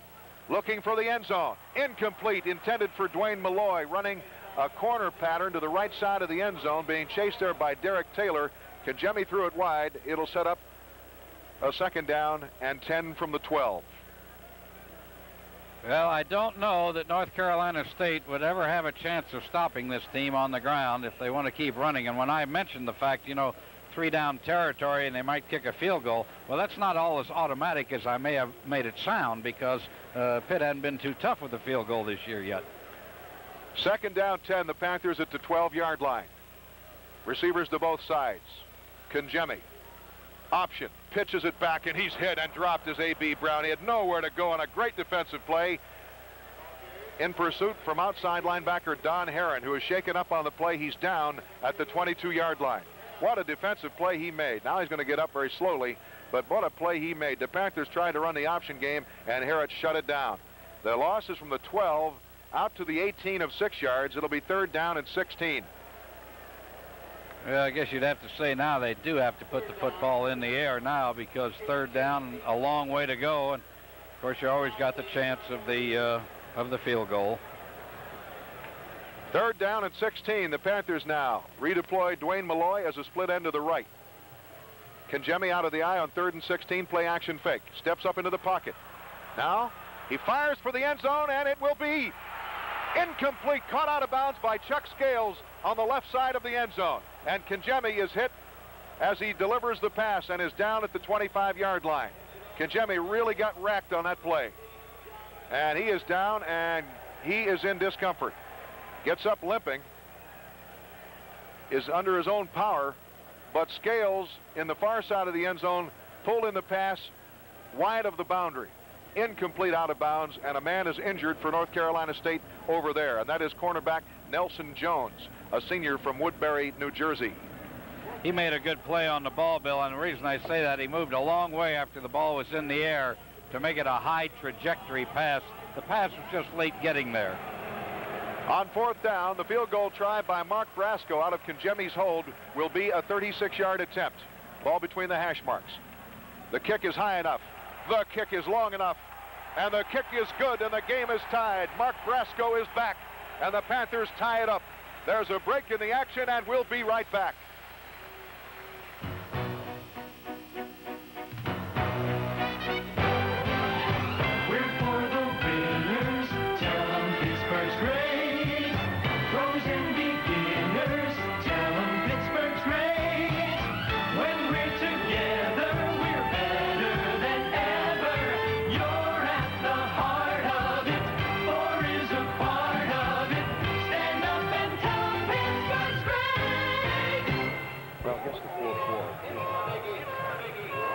Mark Brasco's 36-yard field goal is true, and the Panthers tie the game up. It's 10-10 with 3:35 left of the second quarter.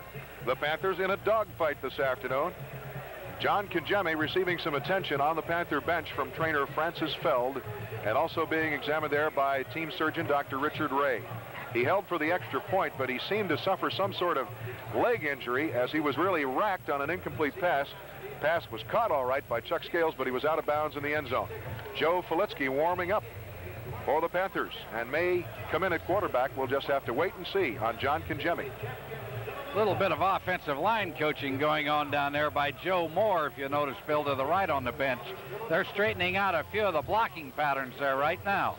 John Kajemi appears to have an ankle problem, and now he's removed his shoe, and trainer Francis Feld may remove some tape from that ankle.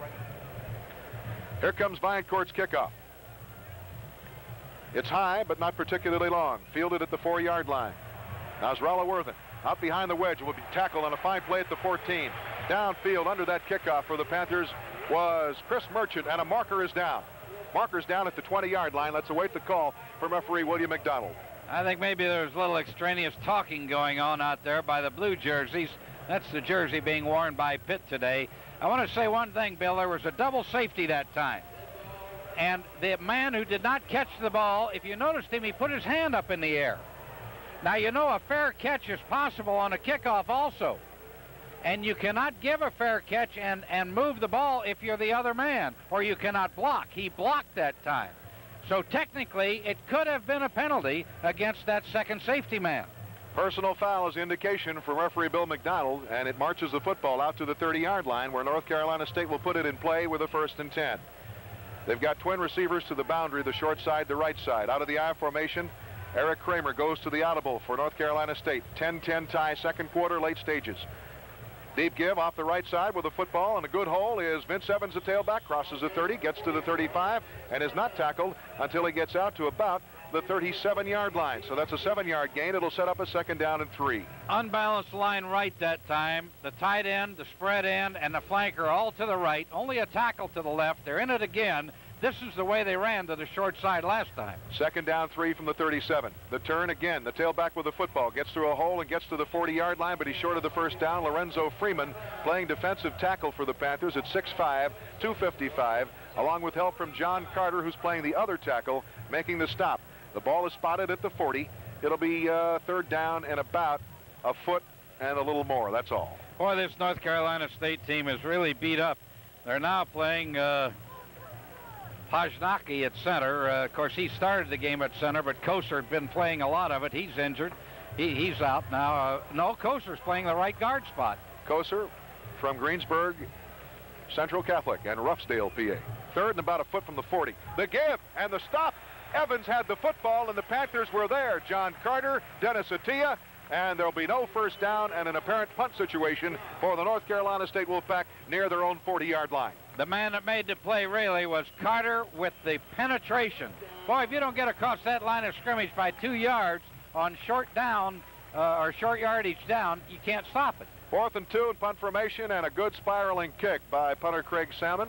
Taken at the 24-yard line by Terrell Austin of the Panthers. Tries to turn the field at the right side. Can't do it. He's ridden down inside the 25. Fine tackle downfield under the punt by Steve Rankin, a defensive tackle. Well, you know, that outside man, there's a contained man on almost every play when you're on defense. Of course, you're an offensive team when you punt the ball, but once the ball is in the air, you become a defensive man. Now, when the defensive man is covering, there's always an outside man. Just like on a regular defense. Those are contained men. That time, the contained man stopped Austin, would not allow him outside. We have a new quarterback for the Panthers. With 1:49 left, second quarter. In a 10-10 tie, it's Joe Filitsky, the sophomore from Central Catholic, and the transfer from Notre Dame, taking the place of the injured John Kajemi. Markers in the air, give off the left side, play whistle down. The Panthers guilty of a procedure call. And what happens when you start with a new quarterback? Rhythm is different. Cadence is different. You know it's going to be difficult. Many times, it's not bad to go on the first sound when you have a new quarterback. That way, all the linemen and all the backs, all they're waiting for is the first sound. Then they all go together. Now, if it's up to 2 or 3, his call is going to be different than Kangemi's, and that's the reason they come off like typewriters. Second down, 15 from the 19-yard line. Pitt is guilty of procedure. They allowed 2 seconds to run off the clock, which really should not have happened because it's a dead ball foul. Good call, and a very important one possibly with 2 timeouts remaining. And 1:47 left now in the second quarter. 10-10 tie. Filitsky, deep give on the draw play. And through the hole is Charles Glavin, crosses the 25, gets about 7 yards out to the 26-yard line, and we'll pause 10 seconds for station identification on the Panthers Football Network. Westinghouse, 130,000 employees around the world, dedicated to quality and excellence. 1250 WTAE, Pittsburgh. Second down, it's about 8. The ball is spotted at the 27-yard line. The Panthers on the deep give again. Charles Glavin trying to fight his way, but he'll get short yardage only to the 28. He got a yard, and that's all. Too many white-shirted defenders were there. And so it'll be a third down and long situation and the first obvious passing situation for quarterback Joe Filitsky. Glavin that time was tackled by 2 of the inside linebackers for the Wolfpack, Miller and Teague. I'm happy to see the 2 runs, though, Bill. I think it lets the quarterback get his feet on the ground a little bit. And Filitsky is going to have to learn this running game because it's the salvation, I believe, this year for this ball club. Now he'll probably come with a pass. 37 seconds left of the half. Filitsky on 3rd and 7 from the 28. Another give. Charles Glavin picks his way forward, and he'll be short of the first down as he crosses the 30. Crowd is booing, but obviously the Panthers will settle for a 10-10 halftime tie. Yeah, I think maybe if I'd have thrown the ball there, Bill, it probably would have been a screen pass. I'd probably try to get the ball, a simple ball, out to a back. Something that has been absent this afternoon, throwing to the backs. Clock winds down to 27 seconds, and it is stopped by a timeout taken by the North Carolina State Wolfpack. And so they have 1 remaining. The Panthers have 2, but we only have 27 seconds left, and the Panthers have a punt team coming on the field. Have we seen a true screen pass this year? I don't believe we have. Maybe a flare screen. Exactly, a where slip they screen. Go out quick, yeah, and lead just with a tackle maybe, but not a true screen. Panthers have 2 injured backfield members. A sprained right ankle suffered by John Kangemi, but he will return.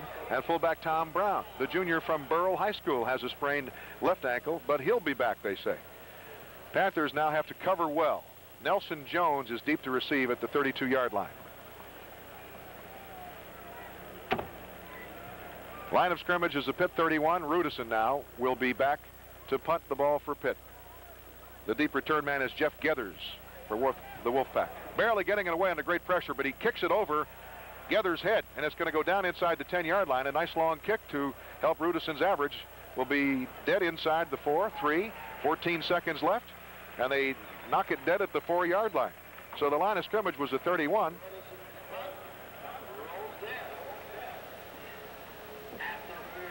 '63-yard punt for Bill Rudison. That'll help your average, huh? That's his career high, longest in his short career, a walk-on freshman from Moon Township. Press box is trying to tell us it was 65 yards. They're right, Bill. That's right. Is that correct? Yeah, it's on the 4, from the 31 to the 4, yeah. Okay. Yeah, I just had to do it with my feet. I mean, along with my fingers. My mistake. And we'll have North Carolina State's Eric Kramer keep the ball and kill the clock, and it's halftime. Homecoming game here at Pitt Stadium. The Panthers fell behind early, but have at least come back to tie and will go from here with a brand new ball game. That's the end of the first half with a score. Pitt 10 and North Carolina State 10. We're back here at Pitt Stadium with the score tied 10-10, North Carolina State, Pittsburgh. Well, the big Pitt defense, once again against the rush, allowed only 9 yards in the first half. And the Pitt offense, they ran for 137 yards. That's awfully good in statistics. Passing yardage, doesn't look quite as good. 193 yards for North Carolina State on 8 of 12. Of course, they had a 90-yarder, and what they have, Bill, a 40-yarder? 47-yarder. Yeah. So you put those two together, it's tough. But, gee whiz, look at that net passing yardage of Pitt, 6 yards. And 2 receivers were open deep, as I said, during the course of the game. I hope that didn't have an effect because I believe you can put the ball control passing game with this ball control running game, and score points almost every time you have the football. Again, conspicuous by its absence was something we saw last week, and it was very effective, and that's throwing to the backs out of the backfield. Now, maybe the wide tackle 6 does not lend itself well to that sort of ploy. And you're right there, because you have 4 linebackers. A linebacker on the wide side can always cover those backs coming out of the backfield. Now, Gladman, in running the first half, 114 yards. Tommy Brown, 35 yards. A.B. Brown, -5, and Kangemi, -7. We told you about the quarterback Kramer, how he did offensively, 8 of 12, but Kangemi was 2 of 10 and 1 sack. Good punting by the punter for Pitt, Bill Rudison. He averaged 47.7 yards on 6 punts, and he had his long of 65 toward the end of the half. I would like the Panthers right now offensively to move the football down the field and get a score and let the defense perhaps come up with another big play. Yeah. You've got to come out firing in the third quarter, because in the third quarter, North Carolina State, going back over the last 7 games in the last season, has not scored a single point in any third quarter. Good game plan, Bill. And I don't imagine you've heard too many of the scores so far. In the second quarter, Tennessee and Florida all tied up 3-3. Florida State leading Auburn 14-7. That doesn't really surprise me. I look for an upset there. There's a little bit of emotion involved in that one. Florida, stripped of its conference crown last year, and has accused Tennessee of being one of the leaders in the purge. And so John Major's down there at Florida Field with all he can handle, but playing well, 3-3. Kickoff by Brian Carter of North Carolina State, and he drives it deep. Tinsley back 4 yards deep in the end zone, out across the goal line to the 5, the 10, the 15, up the middle to the 20, and he's tackled as he gets to about the 24-yard line. Good return of 28 yards on the kickoff by Keith Tinsley, but a marker is down back at the 15-yard line. Boy, outside linebacker Torrance Casey made a nice play on the tackle. He came through a block and took the run away from Tinsley. Clipping is the call against the Panthers. The crew, of course, a split crew, split between the 2 groups of officials, the Atlantic Coast Conference group and also the Collegiate Independents. The referee, William McDonald. Umpire, James Owens. Head linesman, Don Gooman. The line judge, Joseph Carroll. Side judge, Roger Paramore. The field judge, Walt Malinchak. The back judge, Michael Donato. And Joe Filitsky will be at quarterback. A clipping call against the Panthers will give them a 1st and 10 from their own 7-yard line. Well, call it the 8. 1st and 10 from the 8. With Filitsky at quarterback. Out of the eye. Gladman dots the eye. Filitsky turns and gives to Gladman. Gladman picks his way in there across the 10. Loose football. And fumble recovered by Michael Stewart at about the 14 with a marker down in the backfield. Illegal motion is the call against the Panthers. I had one break go for you, the fumble by Gladman, the pickup by Stewart, and then all of a sudden that one break goes against you, the gain, and you get a 5-yard penalty, and that's going to put the ball, I believe, all the way back to about the 4-yard line. Illegal motion is the call. Of course, North Carolina State has the option, and had they recovered the fumble on the hit by Kelvin Crooms, they would have taken the football. But fortunately, the Panthers fell on it, so now we have the penalty, which is marched back to the 4-yard line, where it'll be 1st down. We'll call it 14 from the 4. Pretty tough decision, Bill, allowing Filitsky to stay in there at this particular position on the field. We don't know whether Kangemi is still shaken up slightly. The turn by Filitsky, the give to the fullback Darnell Stone, and he'll get back to the line of scrimmage, and that is all. Defensive end Reggie Singletary was in there and hit Stone hard as he got to the line of scrimmage. It's no gain, 2nd down and 14. That was a trap up the middle. Now, I believe what Tom Reed has told his defense at halftime, fellas, we're going to start hitting the gaps of those offensive linemen, that's between the linemen, and try to get penetration. And that will stop a running game just about as fast as anything you can imagine. Panthers redeploy. Tight end Bob Lawson to the right side on 2nd and 14 from the 4. Out of the I formation, Filitsky gives to Gladman. Gladman gets out across the 5 to about the 8-yard line for 4 yards. It'll set up a 3rd down and 10. Tackle applied by Grady Harris, a defensive tackle for the Wolfpack of North Carolina State. You remember 3rd down and long just before the half ended. And in at quarterback was Filitsky. Offensive coordinator Chuck Stobart would not call the pass. Deep in his own territory now. 3rd and long, 3rd and 10. I kind of doubt if he'll let Filitsky throw in this position. 3rd down and 10. You're backed up to your own 8-yard line. Panthers are 2 for 9 in third down situations in this football game. It's 10-10 third quarter, 13-16 on 3rd and 10 from the 8. Motion by Malloy, the flanker. Politsky is back for his first pass attempt. In the end zone, fires it over the middle, incomplete. 5 yards short of the intended receiver, Dwayne Malloy. It skipped at the 20, and the Panther punt team will come on the field. I think it was lucky it skipped because Teague had very fine coverage downfield. Lawson was not open, either was the man down the middle. So I think it was pretty good the ball was thrown short. Panthers have themselves to blame for poor field position, and it's happened a lot this year where they've clipped or been guilty of infractions on kick returns. A personal foul earlier in the game ruined some good field position. Rudison to punt from his own end zone. North Carolina State with about 9 men up near the line of scrimmage. The snap is true. He'll have time to get it away. It's a wobbly kick to the 49-yard line of North Carolina State, taken there by Geathers. Straight ahead, and he's hit and dropped as he gets to the 42 of Pitt, but it's good field position for North Carolina State. Good tackle by Michael Mastromarino, a defensive back for the Panthers on special teams punt return coverage, and a good job of the tackle at the 42, but excellent field position for the Wolfpack. 10-10 tie, third quarter, 12:57 remaining. Bill Hillgrove along with Johnny Sauer and our Panther Network crew.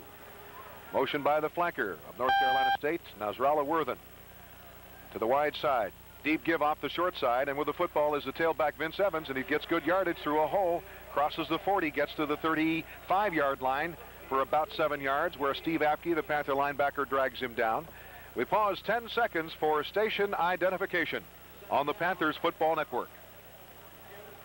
Westinghouse, 130,000 employees around the world, dedicated to quality and excellence. 1250 WTAE, Pittsburgh. Second down 3 from the 35 in Pitt territory. To the audible is Eric Kramer, the quarterback of the Wolfpack. Panthers stunting, showing blitz. I formation, twin receivers to the boundary. Short pocket, now the pass is flipped, intercepted. The Panthers have it with the football. It's defensive end Bill Sapio, and he gets it out to the 45-yard line. Intended for Nasrallah Worthen, and the ball came in short. Reaching up to pull it down with 2 hands is Sapio on another big defensive play, and the Panthers keep the Wolfpack off the board in a tie game. Sapio caused the other turnover, which was a sack against the quarterback and a fumble into Wood's hands. But I want to say this, Bill, that was an audible. That's an important call by you, by Kramer, the quarterback. But he used the same audible he used earlier in the game. And I believe Sapio picked it up. And it was the same thing, the short hitch pass. Panthers out at their own 45, pick up 37 yards on the exchange of the football. 1st and 10 from their own 45, twins to the right, movement in the Panther offensive line, and flags are flying.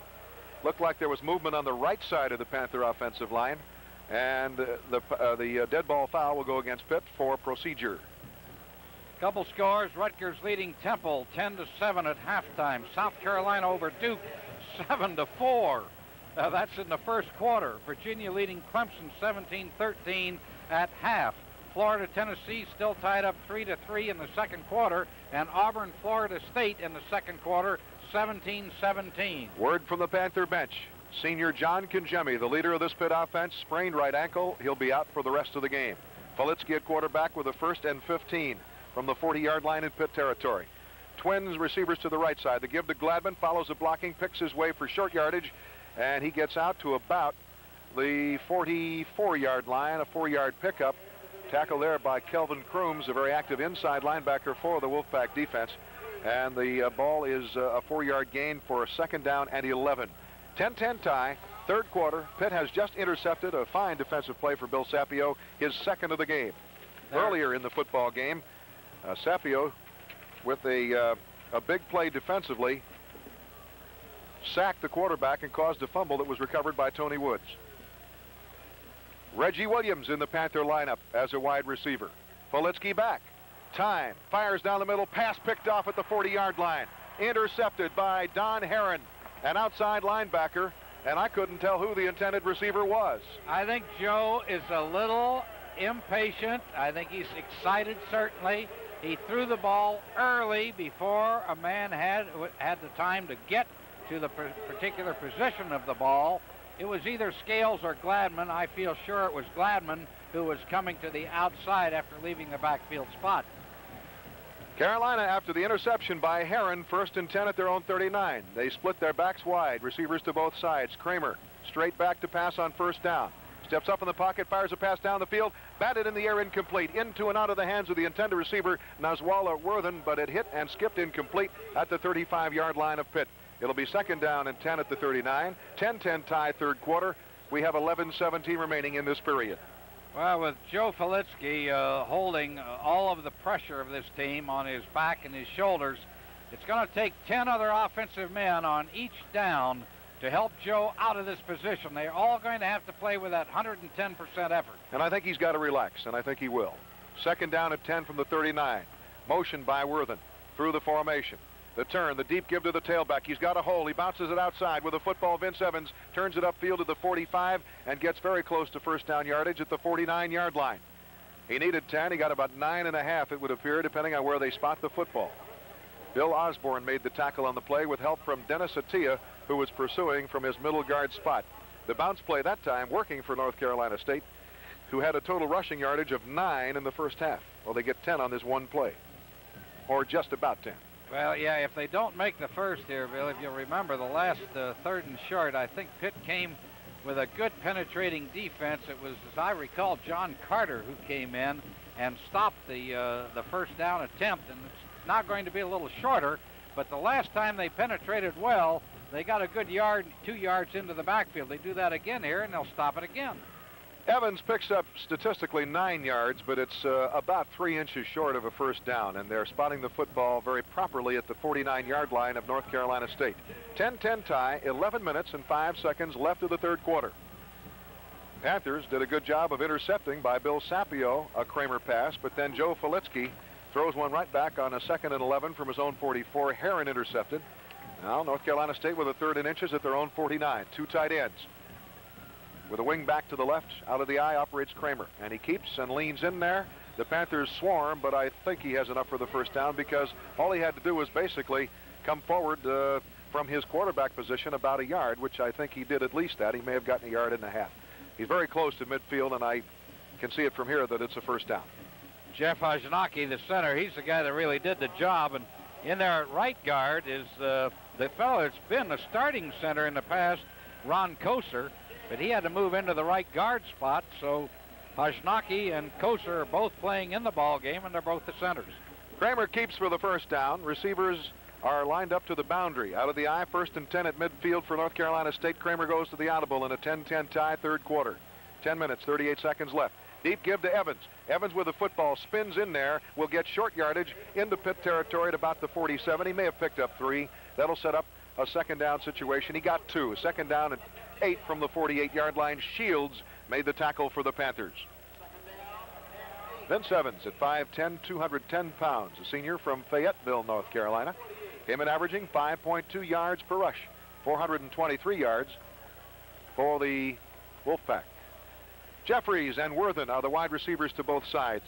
And on 2nd and 8, Kramer's back to pass, throws for the near sideline. Wide open is Worthen, turns it upfield, has the 1st down, and gets to the Pitt 37-yard line. Bill Callahan made the tackle, but again, the Panther defensive backs gave too much cushion. And coming underneath was Worthen to pull in the reception for the 1st down for North Carolina State.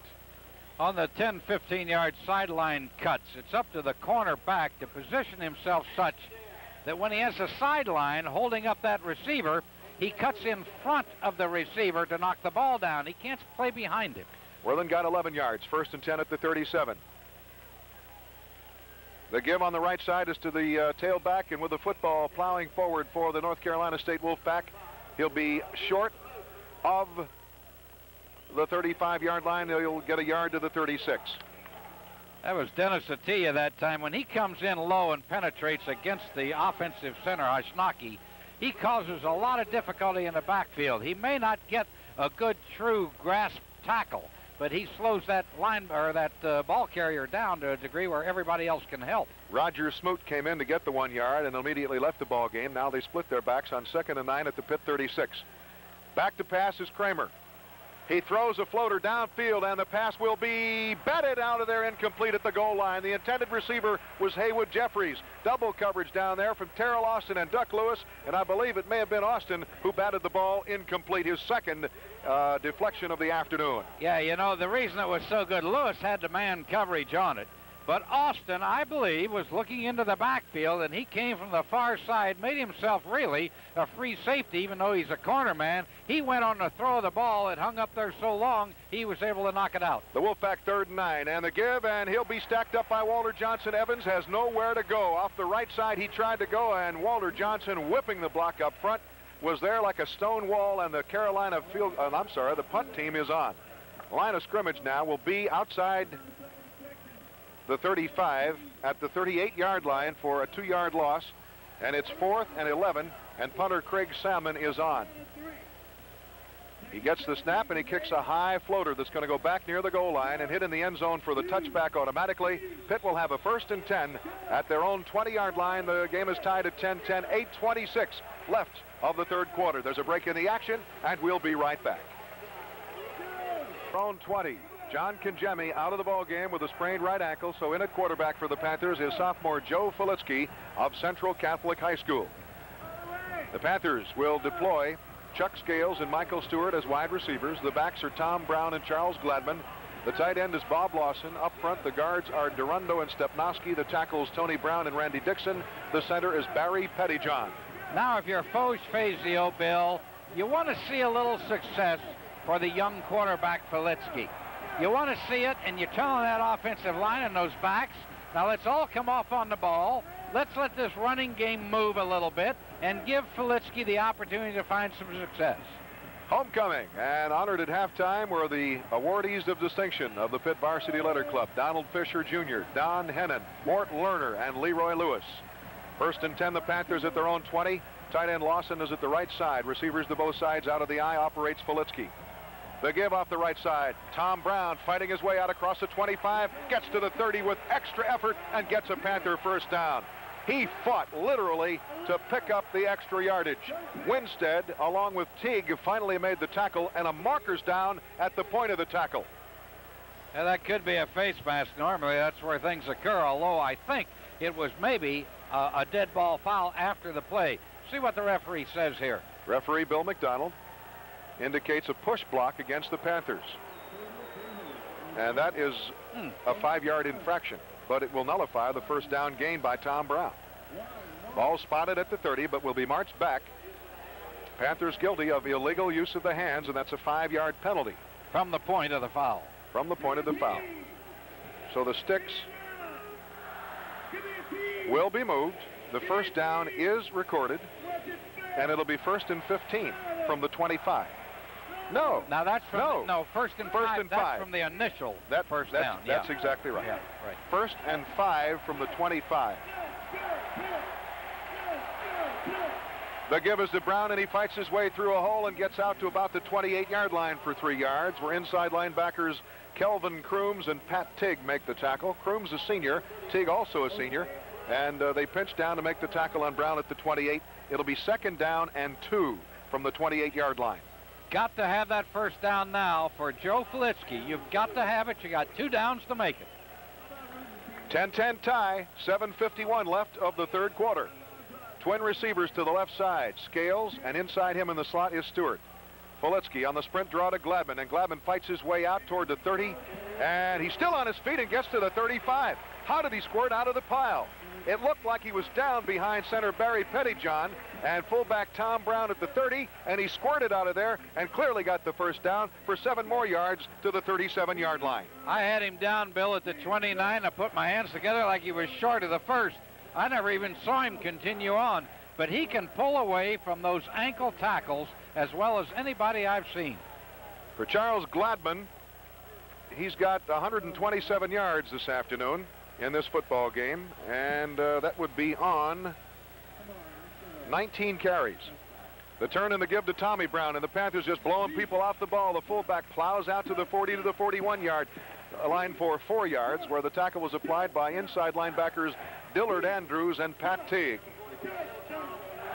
Call it the 40. It's a 3-yard gain. They spot the football directly on the 40-yard line. Second down, 7. One thing the coaches on the sideline are doing, they're getting Malloy and Stewart in a hurry for Filitsky, so he has plenty of time to get the play from the messenger wide receivers.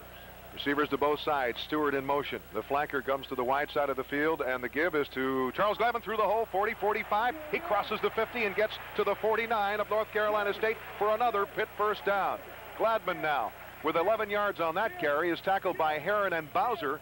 Good block up front from center Barry Pettyjohn, and Glavin now has roughly 138 yards rushing. Boy, he's a slashing runner, a good, hard, forward, lean runner, and down the field again, as he has been all afternoon, is that tight end, Bob Lawson, and he's a man filling in for the injured Wilson and Shuck.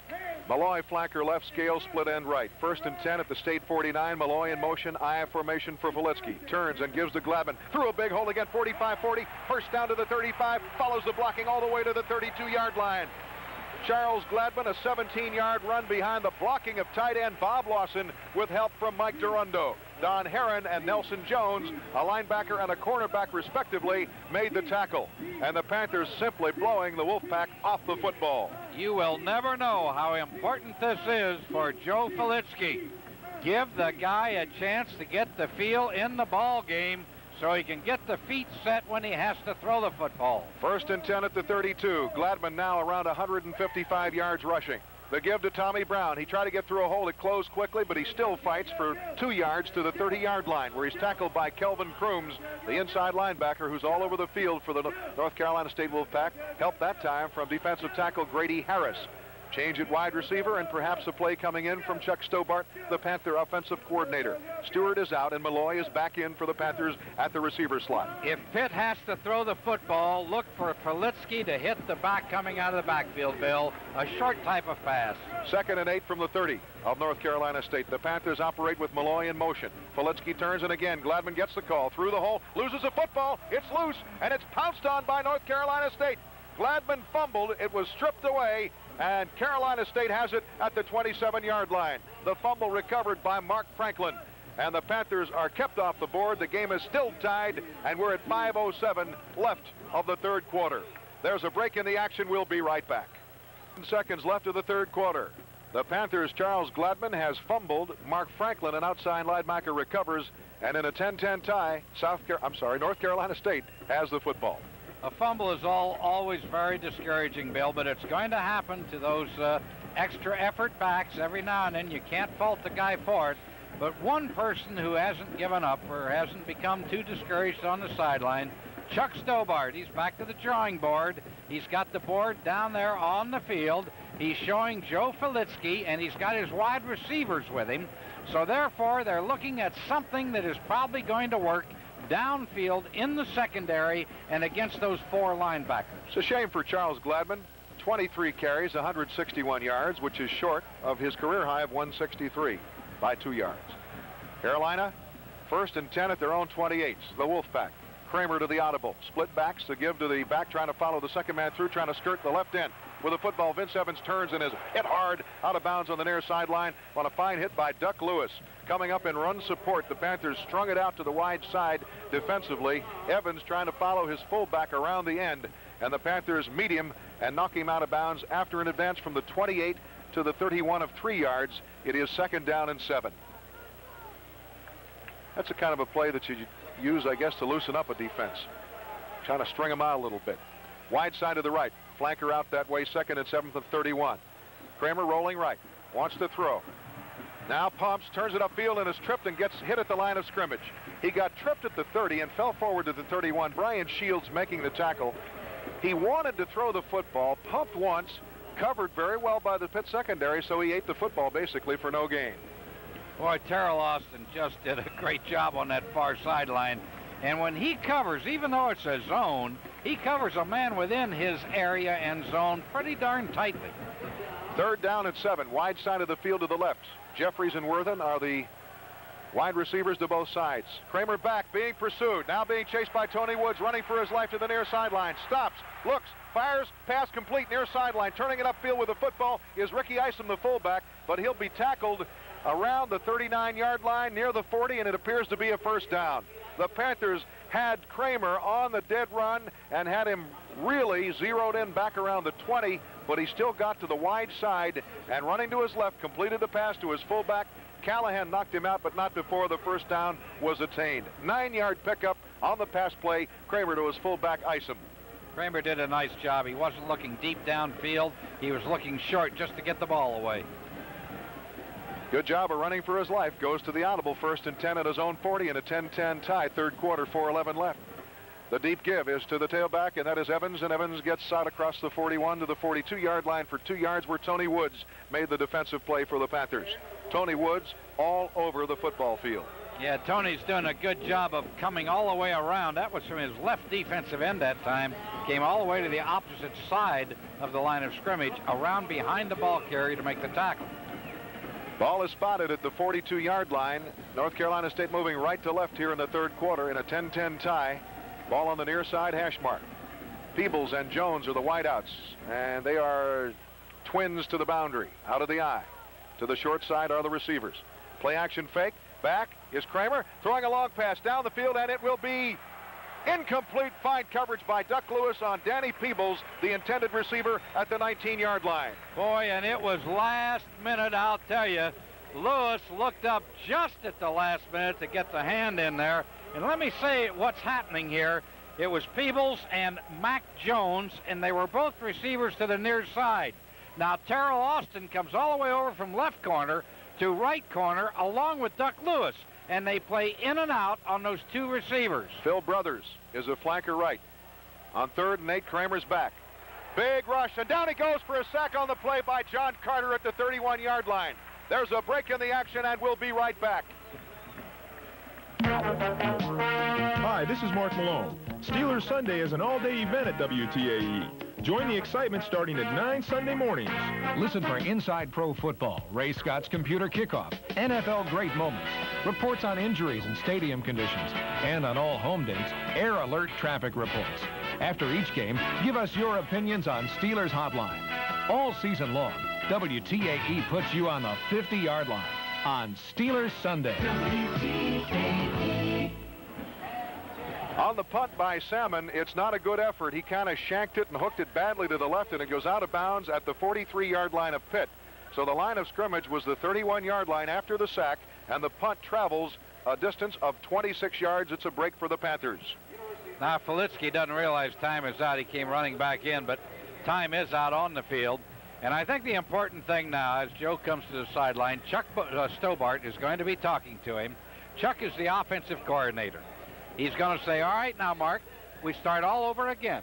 You had a very successful series the last time. You moved the ball. Ball control did it for you. We're down there in good shape.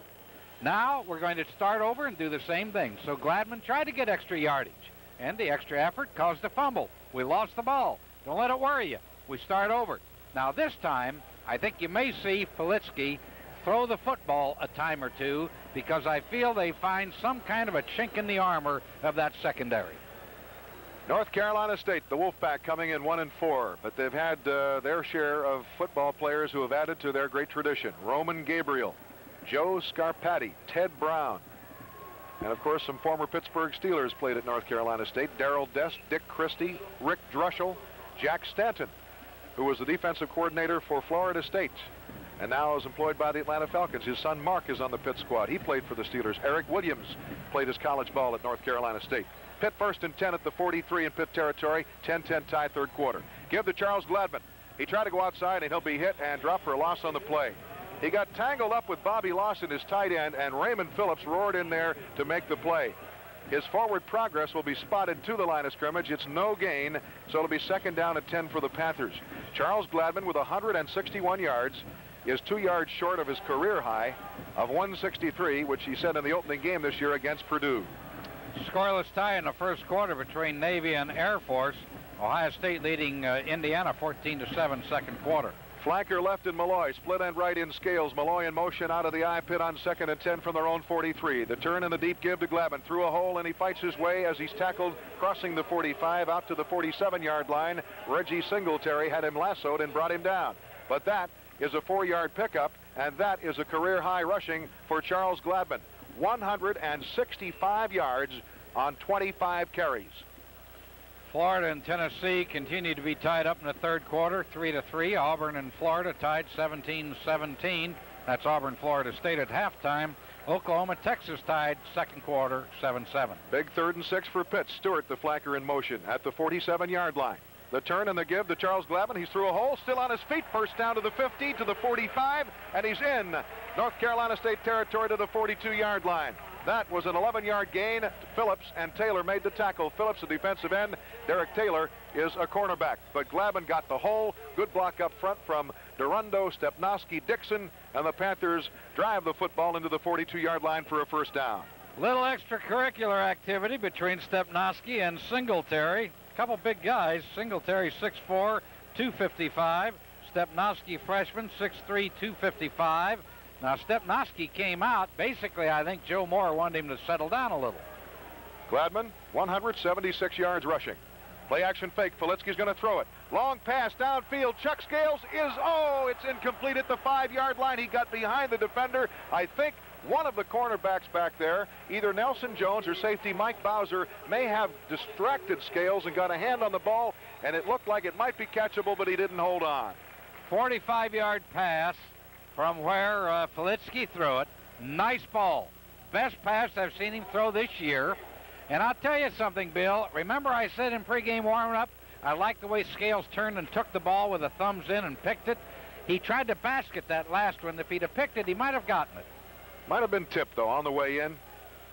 The films will show that. 2nd and 10 at the 42. Sprint draw. Gladman's not going to go anywhere. Gets back to the line of scrimmage, and he's tackled immediately by Albert Miller, a defensive end. And so the Panthers now face a big 3rd down and 10 situation at the North Carolina State 42-yard line. The game is 10-10, and we're in the last minute of play of the third quarter. Well, now everybody, I think, expects pass because they saw Filitsky throw the previous ball. So you're going to get a little deep drop by the 4 linebackers, or they may blitz, and your 3 deep is going to be real deep. So now you may throw underneath it and hope a back runs for it. Gladman's up in the wide slot left. Single setback, Filitsky back on 3rd and 10. Marker down. Passes complete to Malloy at the 41-yard line for a gain of 1, but a marker's down, and apparently against the Panthers, probably a holding call. Mark Franklin made the tackle. Yeah, they thought maybe now Malloy would get lost underneath there, Bill. I don't think that that play was without design. It only gained a yard, but I don't feel they thought that a linebacker would stay with him all the way across the field on the coverage. They thought maybe he would be open. For Joe Filitsky, his first completed pass of the afternoon, but a penalty will be involved here, and let's wait the word from referee Bill McDonald.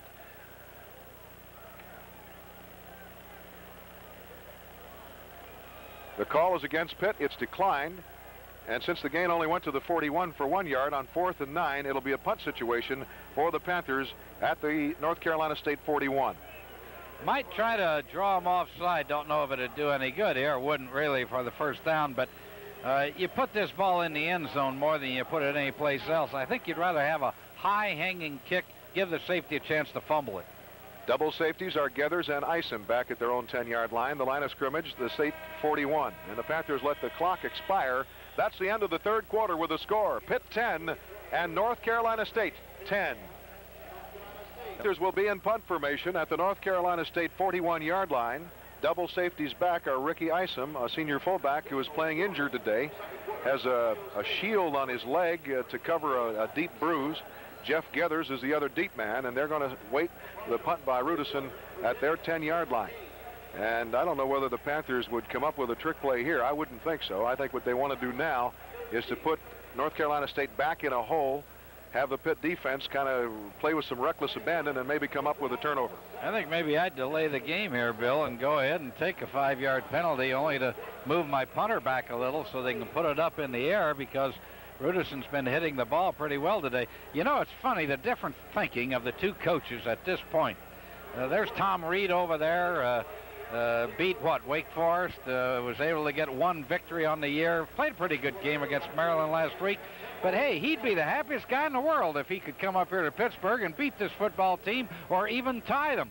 Here on the other sideline is Pitt and Foch Fazio. They look lackluster here on the sideline, but they're just trying to salvage a football game if they can. They certainly don't want to tie against this team. Certainly do not. Well, I tell you, old Tom Reed, he's had a tough time. You know, two Miami coaches down there in North Carolina. North Carolina is Denny Crum and not Denny Crum, the other Crum. Denny's a basketball coach. Dick. Having a tough year. North Carolina State's losses have all been at home. They play well on the road. Rudison gets a snap and has time, and he's going to kick a floater high and deep into the end zone. Apparently. Oh, the ball stops short of the goal line, and it's knocked out of there. What do they call? Touchback, or is it down at the 1? Now penalty marker flies, and let's see what's going to be decided with the officials. The ball apparently stayed out of the end zone, and a marker is in the air. And the Panthers are not reacting positively to this situation. Personal foul? What? Here comes the call from referee Bill McDonald. Is that an illegal man covering a punt? Well, let's see what the call is. I think it is. How? There's not an illegal man covering a punt. There's a break. Illegal man maybe touched the ball in the end zone. We've got to take a break, and here comes the call from referee Bill McDonald. There's a break in the action. We'll be right back. Timeout continues here at Pitt Stadium with a score: Pitt 10, North Carolina State 10. The Panthers are guilty of illegally touching or batting or kicking the football. That's the sign from referee Bill McDonald. Bob Shilkin apparently took a swipe at the ball down near the goal line, and they say that's illegal. Now, you're not permitted to bat the ball anywhere in the end zone. So if it was a touchback, it would come out to the 20 anyhow. Yeah, right. Isn't it something how these things come back? We were just talking earlier today during the pregame warm-up with Paul Bertha about that same thing. The ball going in crosses the plane, and it is then a touchback. Kramer steps in under center, goes to the audible with receivers to both sides, 1st and 10 at his own 20, 10-10 tie. The turn, the play action fake, the pressure, the pass on the far side, off the fingertips of the intended receiver, tight end Johnny Davis. Good pressure up front from Bob Bukowski, because as Kramer unloaded that football, he was already being forced back by Bukowski. That's exactly right, and boy, it is so hard to throw a 25-yard pass, out pass to the far sideline when you're moving backward. You just can't get the zip on the arm. 2nd down at 10 from the 20. Again, the ball between the hash marks, receivers to both sides. Backs are split behind Kramer. On 2nd down, he takes. He's back to pass, looking. Far sideline pass will be incomplete on the far side out at the 44-yard line, and a marker is down in the backfield. We pause 10 seconds for station identification on the Panthers Football Network. Join Myron Cope on Sports, 6:05 to 8 o'clock every weekday evening on your station for sports. 1250 WTAE, Pittsburgh. A holding call against North Carolina State on the incomplete pass. The ball at the 20-yard line, and referee Bill McDonald has a consultation with the Panther defensive captain, Dennis Atiyah. Yeah, would you refuse it and bring up 3rd and 10? Now they take the penalty. It becomes 2nd and 20. So, I don't know. It's probably a toss of the coin. But I know one thing. The crowd here, they're getting into the game. That's great. But don't boo the officials, because if Pitt doesn't win this ball game, it isn't going to be because of the officials. The ball at the 10-yard line, 2nd down 20 is the call. Backs are split wide again behind Kramer. Receivers to both sides as he goes back. To the goal line he stands, fires over the middle, the pass incomplete. Fine defensive play for Brian Shields. Hit fullback Ricky Isom just as the ball came in incomplete. It'll be 3rd down and 20. Yeah, that's a great play. That's exactly what you expect your linebackers to do up to 10 yards or 15 yards downfield. A tie. Both get there at the same time, the receiver and the linebacker. Give them the headache when they're spread out open. Triple receivers for the Wolfpack on 3rd down and 20 from their own 10. Kramer steps in. 10-10 tie, 4th quarter. Back at the goal line. He's going to be hit and sacked at the 3-yard line. Kramer is sacked by Tony Woods on a big defensive play, and now Carolina State will have to punt from deep in their own end zone. Salmon will be back near the end line as he gets this snap from Purcell. Now I think because Terrell Austin is back, I think maybe you plan on a good return here. Don't worry about going in there and trying to block it and hit the... 7. Salmon gets the snap and kicks a wobbly kick. Terrell Austin chases it down at the 42 of North Carolina State. Up the middle to the 35, the 30. He's hit, still on his feet at the 25, and he's going to be tackled by the punter as he gets back to the 23-yard line. Salmon collared him across the field, but a marker's down back near the line of scrimmage. Let's hold up the phone. If it's against Carolina State, certainly it will be declined because the Panthers have the ball at the 23-yard line of the Wolfpack. Holding call against North Carolina State, declined. Unless... Now, if you want the football at the 23, no doubt about it. Oh, hey, you're in field goal position. You're in for your life here in this ball game. 3 points would mean a lot, but as I said before, there's nothing automatic about that. One of the Pitt coaches with headphones on down below is stepping onto the field going, decline the penalty, swinging his arms back and forth, and now the call is echoed by Bill McDonald.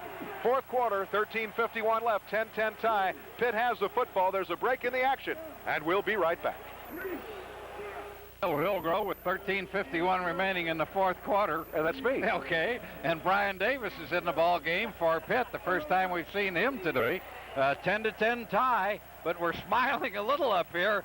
Pitt has the ball on the North Carolina State 23 through the window at this point.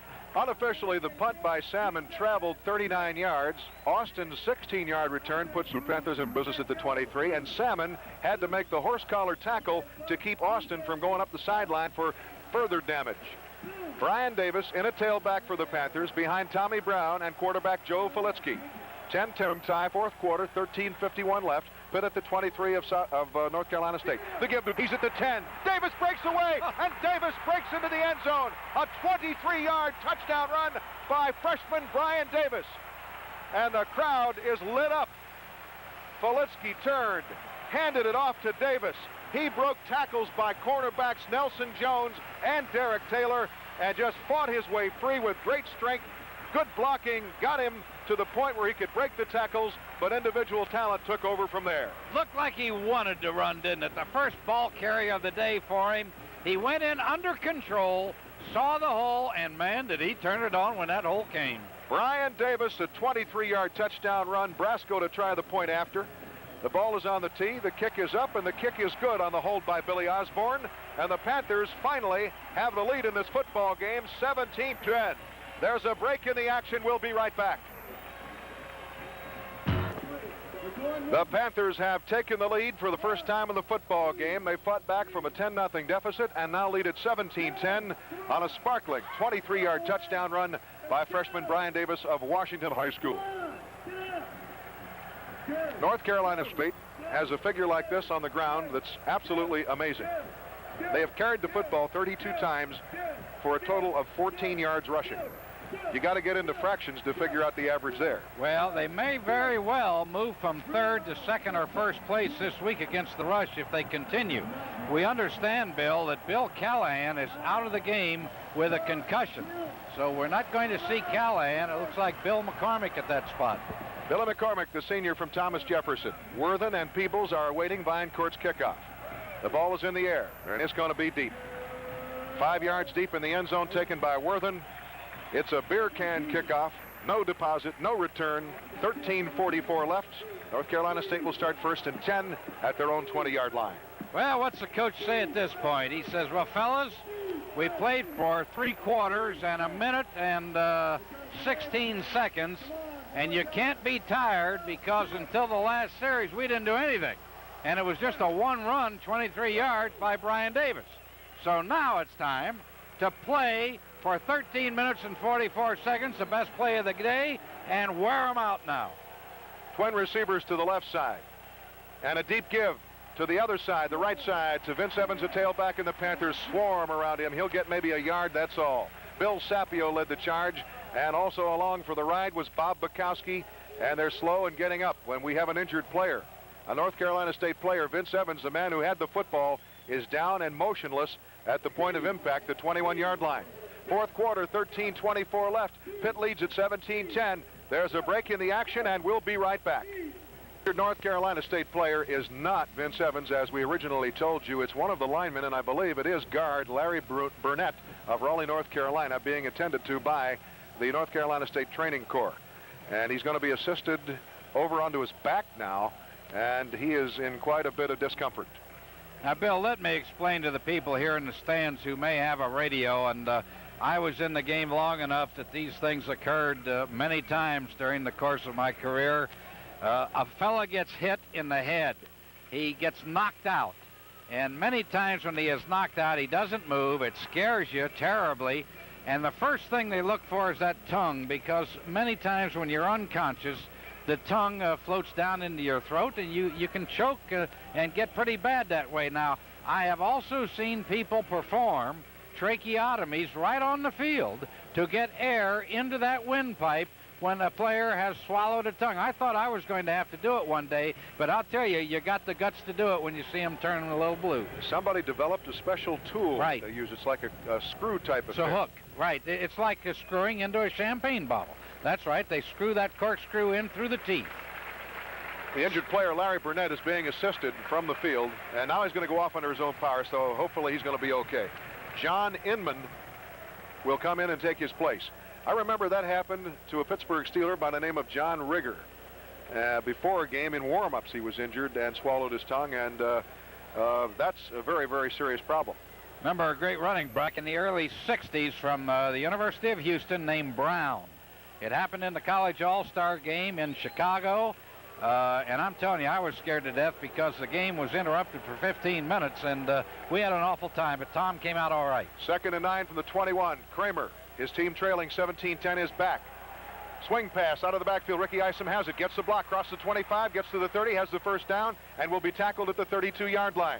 But it works. Going back, it was Ricky Isom coming out of the backfield, and Kramer dropping back, hit him perfectly, and then he cut inside a block at the 20 and rambled forward for about 12 more yards before Terrell Austin knocked him down. So the gain is from the 21 to the 32 of 11, and it's a first down and 10. Yeah, that was a true screen pass now. Malinicek and Leach, both tackles, they were out in front of the play, leading Isom on the run. Malinicek, 302 pounds. From Macungie, Pennsylvania, down south of Allentown. 1st and 10 at the 32, play action fake. Kramer running, being chased by Tony Woods, throws it downfield wide open. Tight end Johnny Davis has it at the 50-yard line. He's got it, tackled by strong safety Bill McCormick, but he got open, and hitting him beautifully was Eric Kramer. A marker is down at the 27. Hold the phone. Referee Bill McDonald says holding. The play will be nullified. Boy, it equals itself out, doesn't it? Somehow it always seems to happen that way. The pass, for example, and we'll be a little worried about it later on in this quarter, was between the linebacker drop and the deep secondary coverage, and it was down there at a place about 20 yards deep, and that can really hurt you. So instead of a gain out near the 50, the ball is marched back on the penalty to the 22 of 10 yards on the holding call. It'll be first down and 20 from the 32. The attendance today, 36,605. The homecoming crowd watching North Carolina State set up 1st and 20 from their own 32. Kramer back, has time, fires a long, high, floating pass downfield. Duck Lewis intercepts at the 38-yard line. He had to go up the ladder to pull it down, intended for Phil Brothers, but he did. Pressure by Tony Woods and Bob Bukowski caused Kramer, the quarterback, to throw the ball a little too long and a little too tall for the intended receiver. Boy, you feel great as a defender when you're behind the receiver. He doesn't see you. You're deeper than he is. You're watching the quarterback.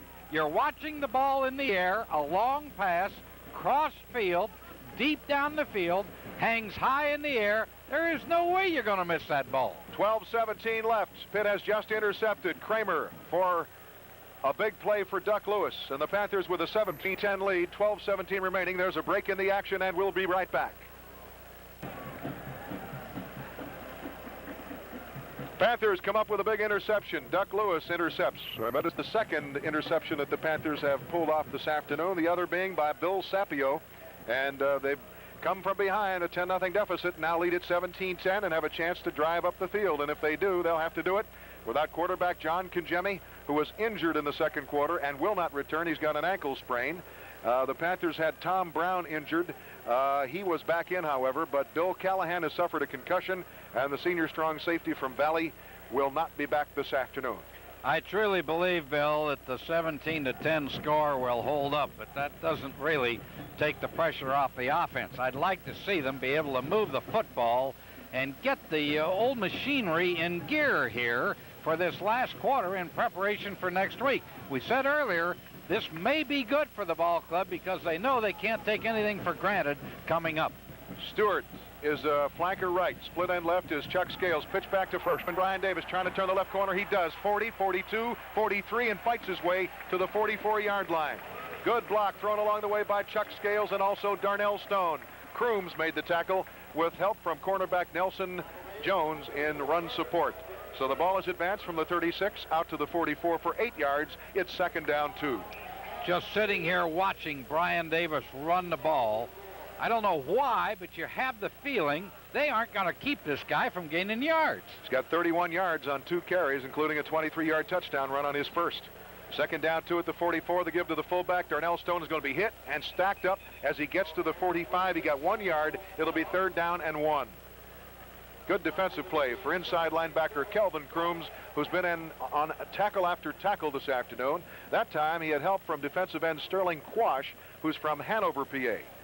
One of 5 youngsters from the state of Pennsylvania on the North Carolina State squad. Center and guard Ron Koser from Ruffsdale, PA. Offensive tackle Brock Peters from Washington and Trinity. Reserve fullback Ricky Isom from Harrisburg, where WHP is reigning with the Panther broadcast this afternoon. They give to Brian Davis on 3rd and 1. Did he make it? That is the question. He is horse-collared by outside linebacker Mark Franklin, but appears to be short of the sticks. Let's await and see. It looks like to be about a half-yard short. You know, Barry Pettyjohn's had a pretty easy day today because of this even defense, and he deserves it. He had a tough day the last 2 weeks, man on his nose all the time. But that particular play, gosh darn, are they going to go for it? Can't go for it here. No. They kept the offense on the field and then decided the punt team has to come on 4th and inches at the 46. They really don't want to give North Carolina State the ball back here, and you hope now that Rudison can get the job done by getting the ball inside the 20 somewhere, hopefully out of bounds. Isom and Gethers are deep. Rudison gets a snap, gets the kick away. He drives it very deep. It's going to hit inside the 10. Bounce into the air. It's going to hit again at the 1. It'll be down inside the 5-yard line. Great play downfield for Lee Hetrick, who gathered it in at the 4-yard line. They'll spot it shy of the 4. Great job by Billy Rudison. He's kicked well all afternoon. Now, it was a great play because Quentin Jones and Nate Hayward were both down to bat the ball, but they learned their lesson. They didn't try to bat it. They went right on beyond it into the end zone and let the next man come up and down the ball without a batting. That's a 49-yard punt for Rudison. Another fine effort. Down at the 3-yard line, they're calling it, by Lee Hetrick. Now, we want to mention, Bill, because listeners could be confused. The pro rule is not the same as the college rule. The pros can, if they're in the field of play, jump up and not have their feet come down in the end zone and bat the ball out, but to down it. But you cannot do that in the college game. Greetings to our listeners along the Pitt Radio Network statewide, down in Phoenixville, Pennsylvania, WYIS, and that's near the hometown of Joe Malinichik of Macungie, Pennsylvania, who is an All-America candidate. They're a very fine offensive tackle on the right side at 302 pounds, 6'5". Also along the radio network up in Punxsutawney, PA on WPXZ. And in Somerset on WVSC. Good to have you aboard this afternoon, and good to see the Panthers fight their way back from a 10-0 deficit to a 17-10 lead, which they now must protect with lots of time left, 10-24 in the football game. Let's guess a little bit with Foge here. Let's say, hey, they're on the 3. Let's blitz. Maybe we'll play a 3-deep zone, not a man-to-man, but we're going to blitz 8 guys in here. North Carolina State 1st and 10 from their own 3-yard line. The Panthers stunting, showing the blitz. Out of the I formation, he turns and gives to his tailback, and getting up to about the 4-yard line is Vince Evans, and that's all. Good defensive play again for the Panthers. Coming up to make the play is Walter Johnson, the Panthers' defensive left tackle, who is a junior from Pahokee, Florida, Ricky Jackson's hometown, Clint Wilson's hometown. 6'2½", 250 pounds. He got help there from Brian Shields. Advance of 2 yards to the 5, second down 8. Walter Johnson has played well today. I think that if you can have North Carolina State keep the ball on the ground, that's a plus for you on defense. 2nd down and 8 from the 5-yard line. Backs are split. Long count by Kramer. Deep give. And with the football out to about the 10-yard line is the tailback Vince Evans, and he's tripped up as he crosses the 9 and gets to the 9-yard line. That's all. Bob Bukowski got his legs and got him down. So the advance is 4 yards to the 9. 3rd down and 4. I almost have a feeling now that Tom Reed, the coach of North Carolina State, is playing for respectability. I just don't think you can run the football when you're 7 points down, 9 minutes remaining in the game. Let's see what he does on 3rd and 4 from the 9-yard line. Passing formation is shown. Backs are split wide behind Kramer, the quarterback. He turns, he's back, pressure, loose football in the end zone, and the Panthers dive for it. And we have a Panther touchdown. Tony Woods dove on the football. Bob Bukowski stripped it away. Exactly right. Exactly right. You know, the quarterback Kramer had the ball out. He was going to wind up and throw it. And Bukowski said, hey, that's my handoff.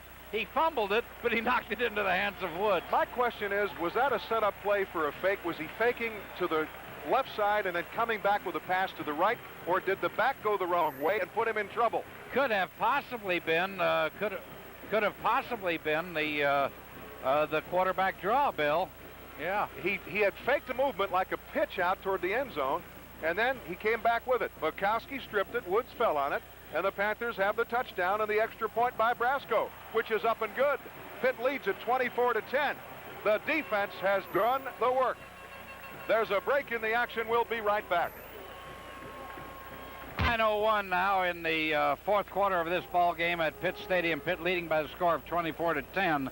Woods' fumble recovery in the end zone has given a defense a 7-pointer today.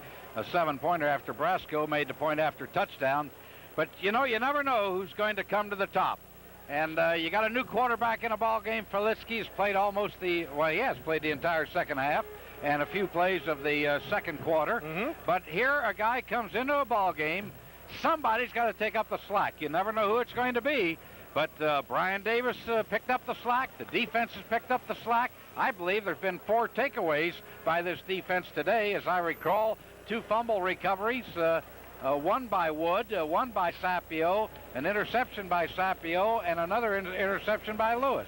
Unfortunately for Coach Tom Reed of the Wolfpack, an already beleaguered offensive line that has been plagued by injury and also just a lack of intensity, well, they lose a player. Left guard Larry Burnett, who was injured on a play several minutes ago.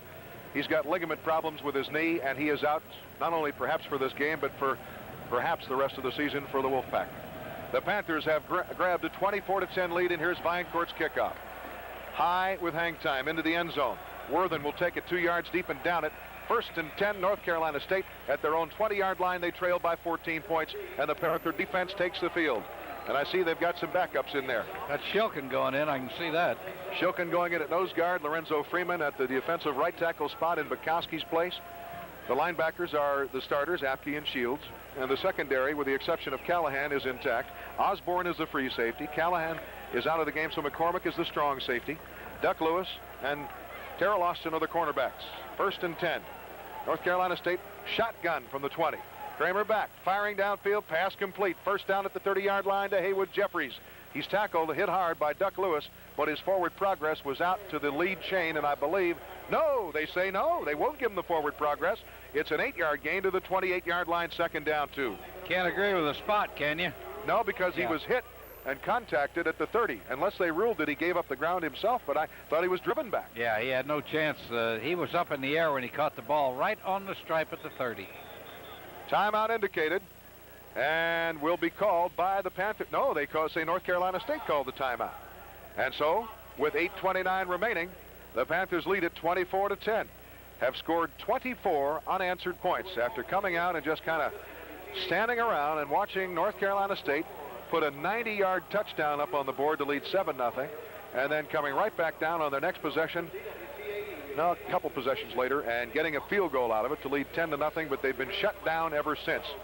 Matter of fact, I think they've only crossed the 50 once ever since, and I'd have to go back through my play-by-play to verify that, but the Panther defense has been in charge. A lot of guys on defense, Bill, have played standout football games, but certainly Bukowski getting a rest now, and Dennis Attia the nose tackle getting a rest. Freeman and Shilkin in for them. I don't think you want to take a chance on those guys. They've played good football. They helped the team come back. Bukowski really has put pressure on today. Prior to today's game, 27 times Kramer has been sacked, and I imagine Pitt has that average of 5 or 6 maybe today. John Carter's in there on the defensive line for the Panthers. Out of the eye on 2nd and 2 from his 28 operates Kramer. Give to the fullback. Through the hole. He's going to be stacked up. Very close to first down yardage, but I believe he's short. And that's Ricky Isom, and he's nailed along the line of scrimmage for a very short advance by Brian Shields, the Panther linebacker, who's played really well since being inserted into the starting lineup a week ago. Yeah, following the touchback, of course, the ball now has to hit the 30-yard line stripe, and it did not. It's about 4 inches short. Of course, I say following the touchback because the touchback came out to the 20. 3rd down and inches from the 29. North Carolina State motion by the wingback. And the quarterback keep kind of a draw play. He backed up and then came straight ahead, but he's got the first down as he crosses the 30.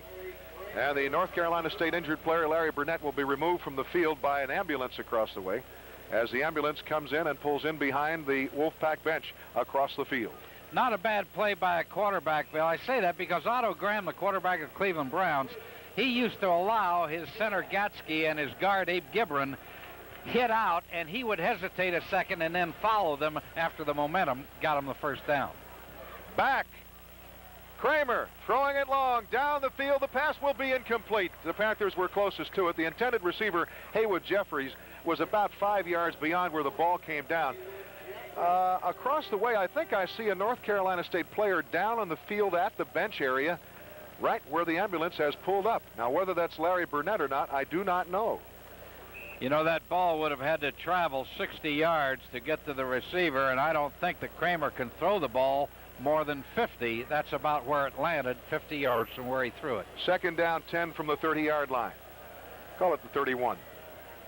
And we've got a play whistle down here. That'll be a penalty against the North Carolina State Wolfpack. Danny Peebles' movement ahead of the snap, the wide receiver. And that will be an infraction against the offense of the Wolfpack for illegal procedures. Yeah, I got a question, Bill. That's a dead ball foul. Do they have a choice on that? I don't think they have. I don't think so on the dead ball. I think it's got to be meted out because there really was no play. Nothing got underway. We pause 10 seconds for station identification on the Panthers Football Network. Pittsburgh's #1 sports station with Pitt and Steelers football, Pitt basketball, Myron Cope, Stan Savran, Guy Junker, John Madden, and Howard Cosell. 1250 WTAE, Pittsburgh.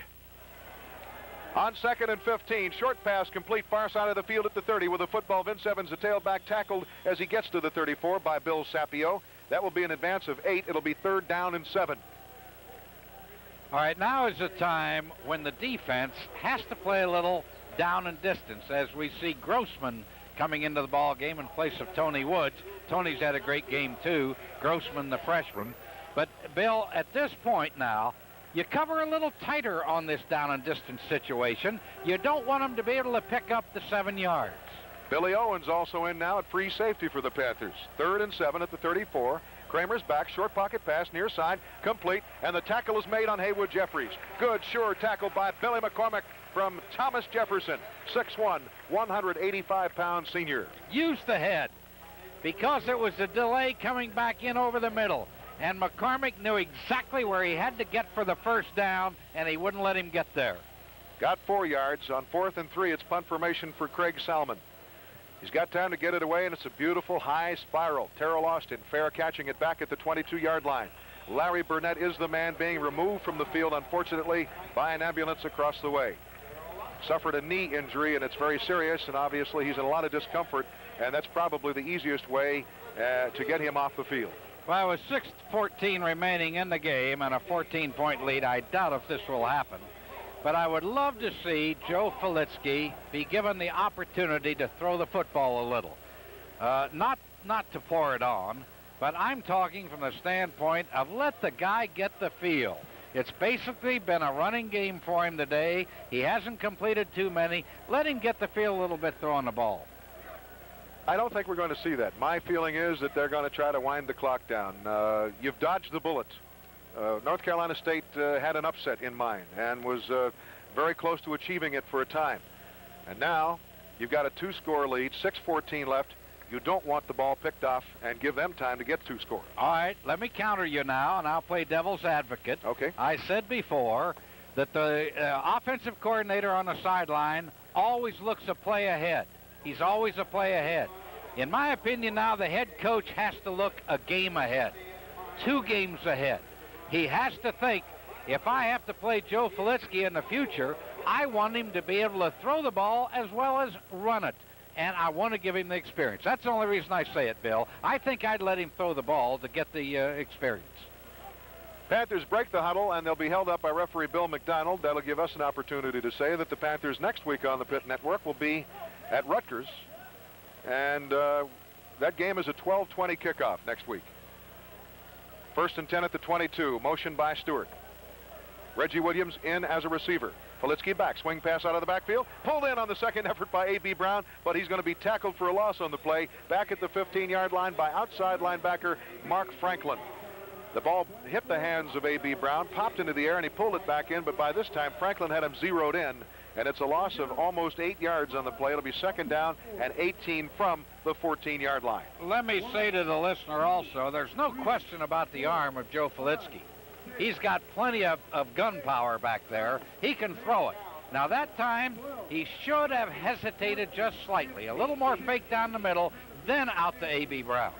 Freshman Reggie Williams of Beaver Falls in the Panther lineup as a receiver. The give to Brian Davis, who replaces A.B. Brown. He'll be tackled in the backfield for a loss on the play to the 13 by defensive tackle Sandy Key. So the North Carolina State Wolfpack hasn't given up. Falling behind 24-10 with 5:18 on a turning clock.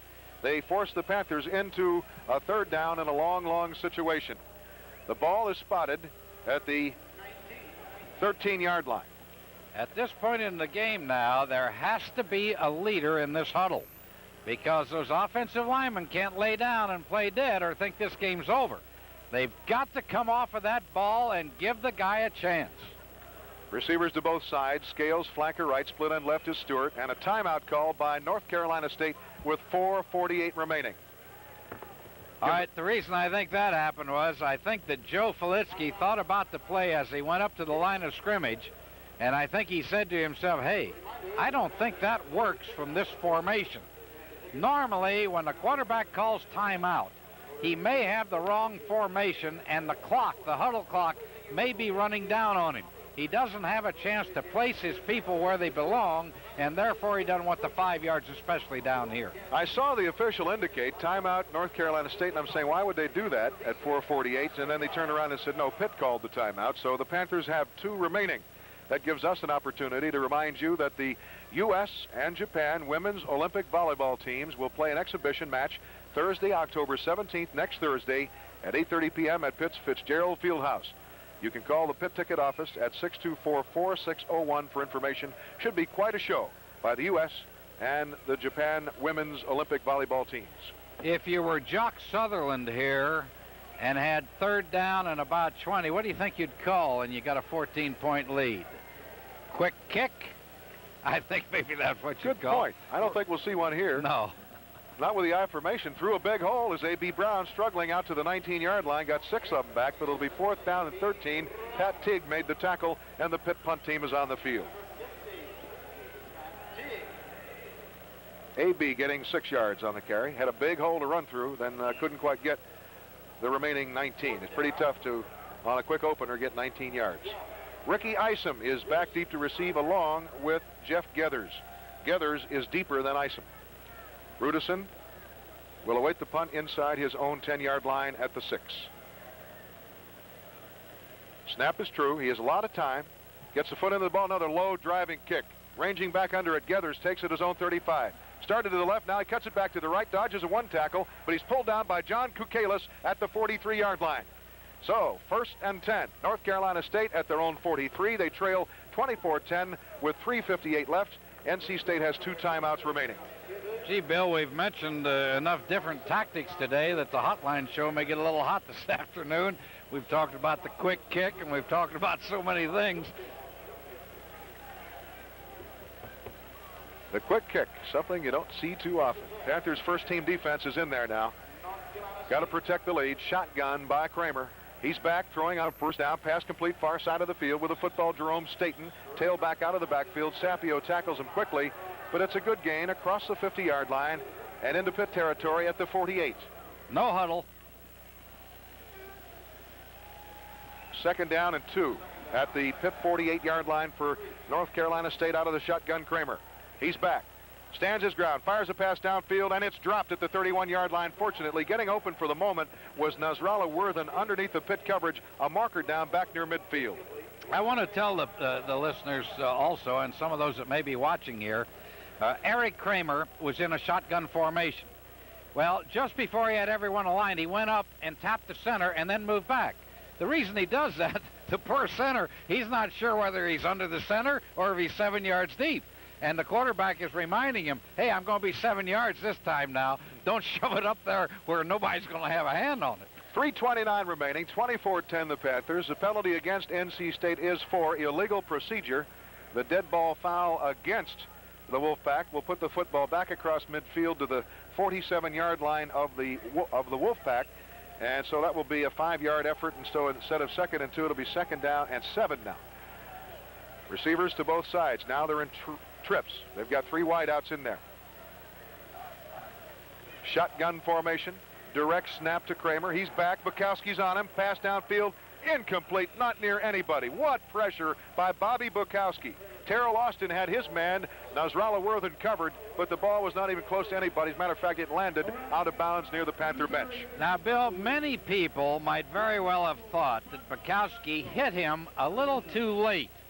But the reason the referee couldn't call it is because left offensive tackle Bill Leach was forcing him right into the quarterback. Jeffrey split end left to the boundary. Nasrallah Worthen flanker to the wide side on 3rd and 7. Back is Kramer. The shotgun, the pass into and out of the hands of the intended receiver, Nasrallah Worthen, at the 33-yard line. That will bring the punt team on, but hold the phone. A marker's down back at the 43-yard line. Let's see what this call is. I think very disturbing. There were 6 defensive backs there, and they found a hole. One receiver found a hole right in the middle of them. Referee Bill McDonald says personal foul against North Carolina State. Now the Panthers have an option, and they're going to move the football back. That would have been incomplete and bringing up 4th down, but I think the Panthers at this point, 3:17 left with a 24-10 lead, want the field position. I would, and if I was a defensive man, I'd say, hey, we don't have too much of an opportunity to gain yardage in this game. I'd like to have it when we can get it. Defensive captain Dennis Attia didn't hesitate. He started pointing. He said, we want the field. Well, that's because Sal Sanseris taught him, and you know Sal, he would have taken that for that defense. It doesn't keep the down. It changes the down. It's still 4th down. Oh, that was after. Yep, it was a foul after the play had been run, so there was no option. Salmon gets the snap through, kicks a nice kick. It's high, spiraling. Austin has to run it down and runs it down out of bounds on the far side of the field inside the 30-yard line. And Panthers with a 24-10 lead are back on the field offensively with only 3:10 left. Each team 2 timeouts remaining. Good concentration by Austin. He was lined up on the far hash mark. He had to go all the way to the sideline. The ball actually he caught out of bounds, but he never took his eye off of it because he wasn't certain, and he wasn't going to let it hit the ground, so he went all the way out. He caught the ball probably 3 yards out of bounds. Statistician Gil Lucas points out that Pitt has had 14 possessions in the football game. North Carolina State 16. That's 30 possessions. That's quite a number. Yep. That's a large number of possessions. Pitch back to the left side. Trying to string it out is A.B. Brown. He's going to turn the corner, get a couple of yards, and be forced out of bounds on the near side of the field, inside the 30-yard line at about the 28. And a player is injured, Derek Taylor, who knocked him out of bounds, a cornerback from Charlotte, getting up very slowly, but he's going to hang in there. So the advance is from the Pitt 28 out to the 34-yard line of 6 yards, 2nd down 4 for the Panthers at their own 29. At their own 29, did I say 2nd down at 4? 2nd down and 9. They got 1 yard on the play. No, 1 yard. They got 1 yard. Yeah. Arguing with myself. Brian Davis is the tailback. Receivers to both sides. Michael Stewart, the flanker, in motion toward the wide side on the right. And the deep give on the sprint draw is to the tailback, Brian Davis, and he fights his way through there, crosses the 30, but a marker's down at the line of scrimmage as Davis gets out to the 34-yard line for 5 yards, but hold the phone. You talk about total offensive possessions, Bill. You may recall in the West Virginia game, you and I talked about that quite a bit. How many possessions do you get a quarter? Well, to this point, it's a total of 30, 16 for North Carolina State, 14 for Pitt. Well, divide that 30 by the 4, and you get about 7.5. So if you got 7.5 possessions, let's figure they'll have 8 by the time the game is over per quarter. That's 4 apiece. That is a lot, because we said at the time you normally look for 3 possessions in a football game per quarter. Now, they did decline a procedure penalty, which we thought you couldn't do. It was procedure against Pitt. It's been declined, so the ball stays right there at the 34-yard line, but it brings up 3rd down and 4. Who's going to win this game? 3rd down and 4 for the Panthers. Joe Filitsky at quarterback, subbing for the injured John Kijemi. Through a hole, Brian Davis. 1st down, and he slips at the 43-yard line, but he gets the 1st down. He would have had a lot more. Followed his blocking very well. The fullback, Zeke Gadsden, threw a nice block that time, and on his way was Davis, but he slipped at the 43, but still got 9 for the 1st down. Derek Taylor given credit for the tackle. You mentioned the option, Bill, on the illegal procedure. You can have illegal procedure after the snap as well as dead ball, and that's the reason that time there was an option. When it's dead, you have no choice. Right. When it's as the ball is snapped or after it's snapped, you have the option. They took the down. Still didn't matter. Davis got 9. Davis again steps out of one tackle, but then they've got him surrounded as he gets to the 45 for 2 yards. Kent Winstead had his leg, and down he went, setting up a 2nd down and 8. But the clock now at 1:58. Panthers trying to put together a win streak, and this afternoon, for the first time this year since the Purdue game, will go on the plus side. In the victory column, they will be 3-2-1 with Rutgers next week. North Carolina State now will drop to 1-5, and their next assignment will be at North Carolina. No, they'll be home to the Tar Heels in the intrastate rivalry. Pitch back to Davis, right side, cuts up inside, a block by Randy Dixon, gets to the 50-yard line into North Carolina State territory at the 48, where Eugene Peters of Cannon McMillan, a sophomore at 5'11", 187 pounds for the Wolfpack, made the tackle. Good blocking for not only Randy Dixon, but Zeke Gadsden to spring the way. Davis picks up about 8 yards, setting up a 2nd down and 2 at the 49-yard line of the Wolfpack of North Carolina State. A minute remaining. Pitt in command of things, clawing back from a hole that they carved for themselves. Down 10-0, now ahead 24-10.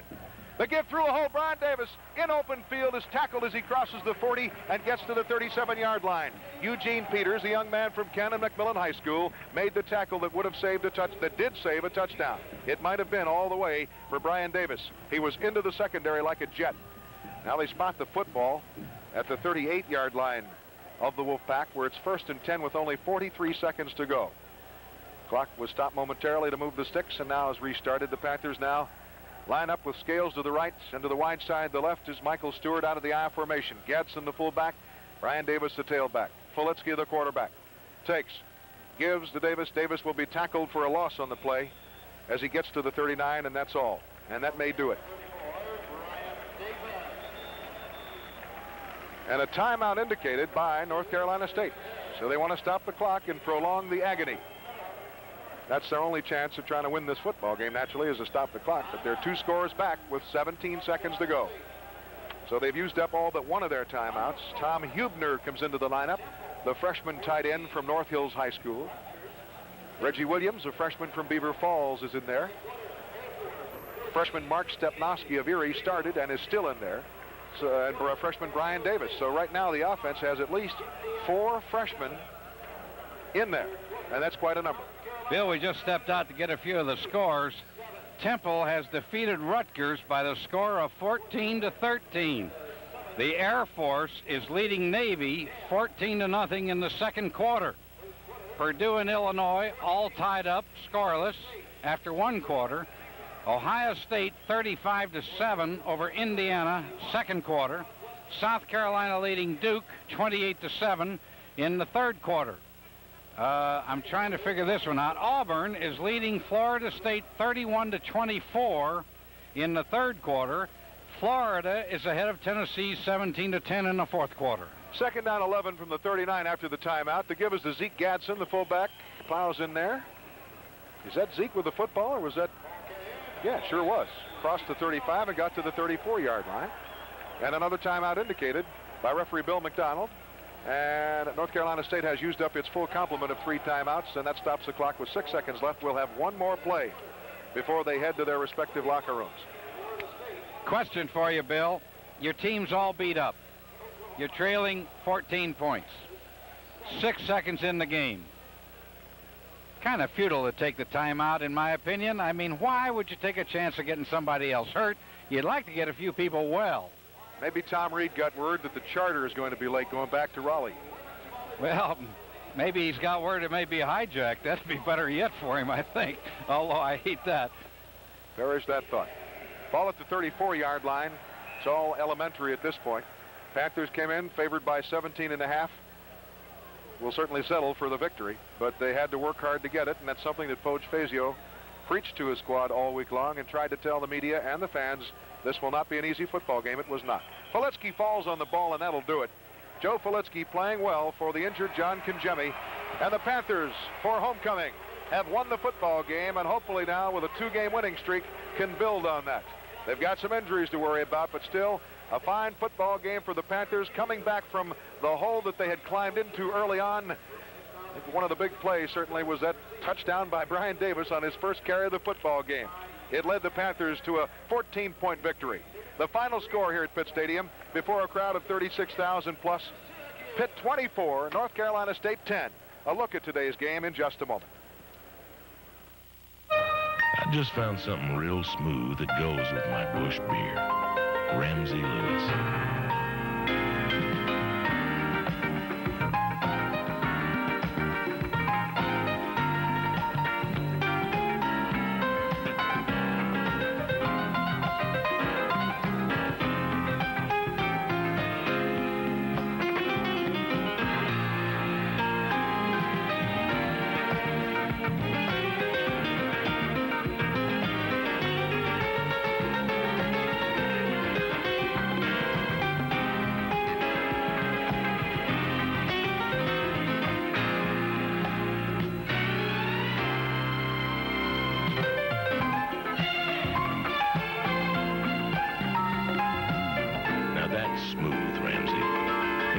Busch is going to be on me.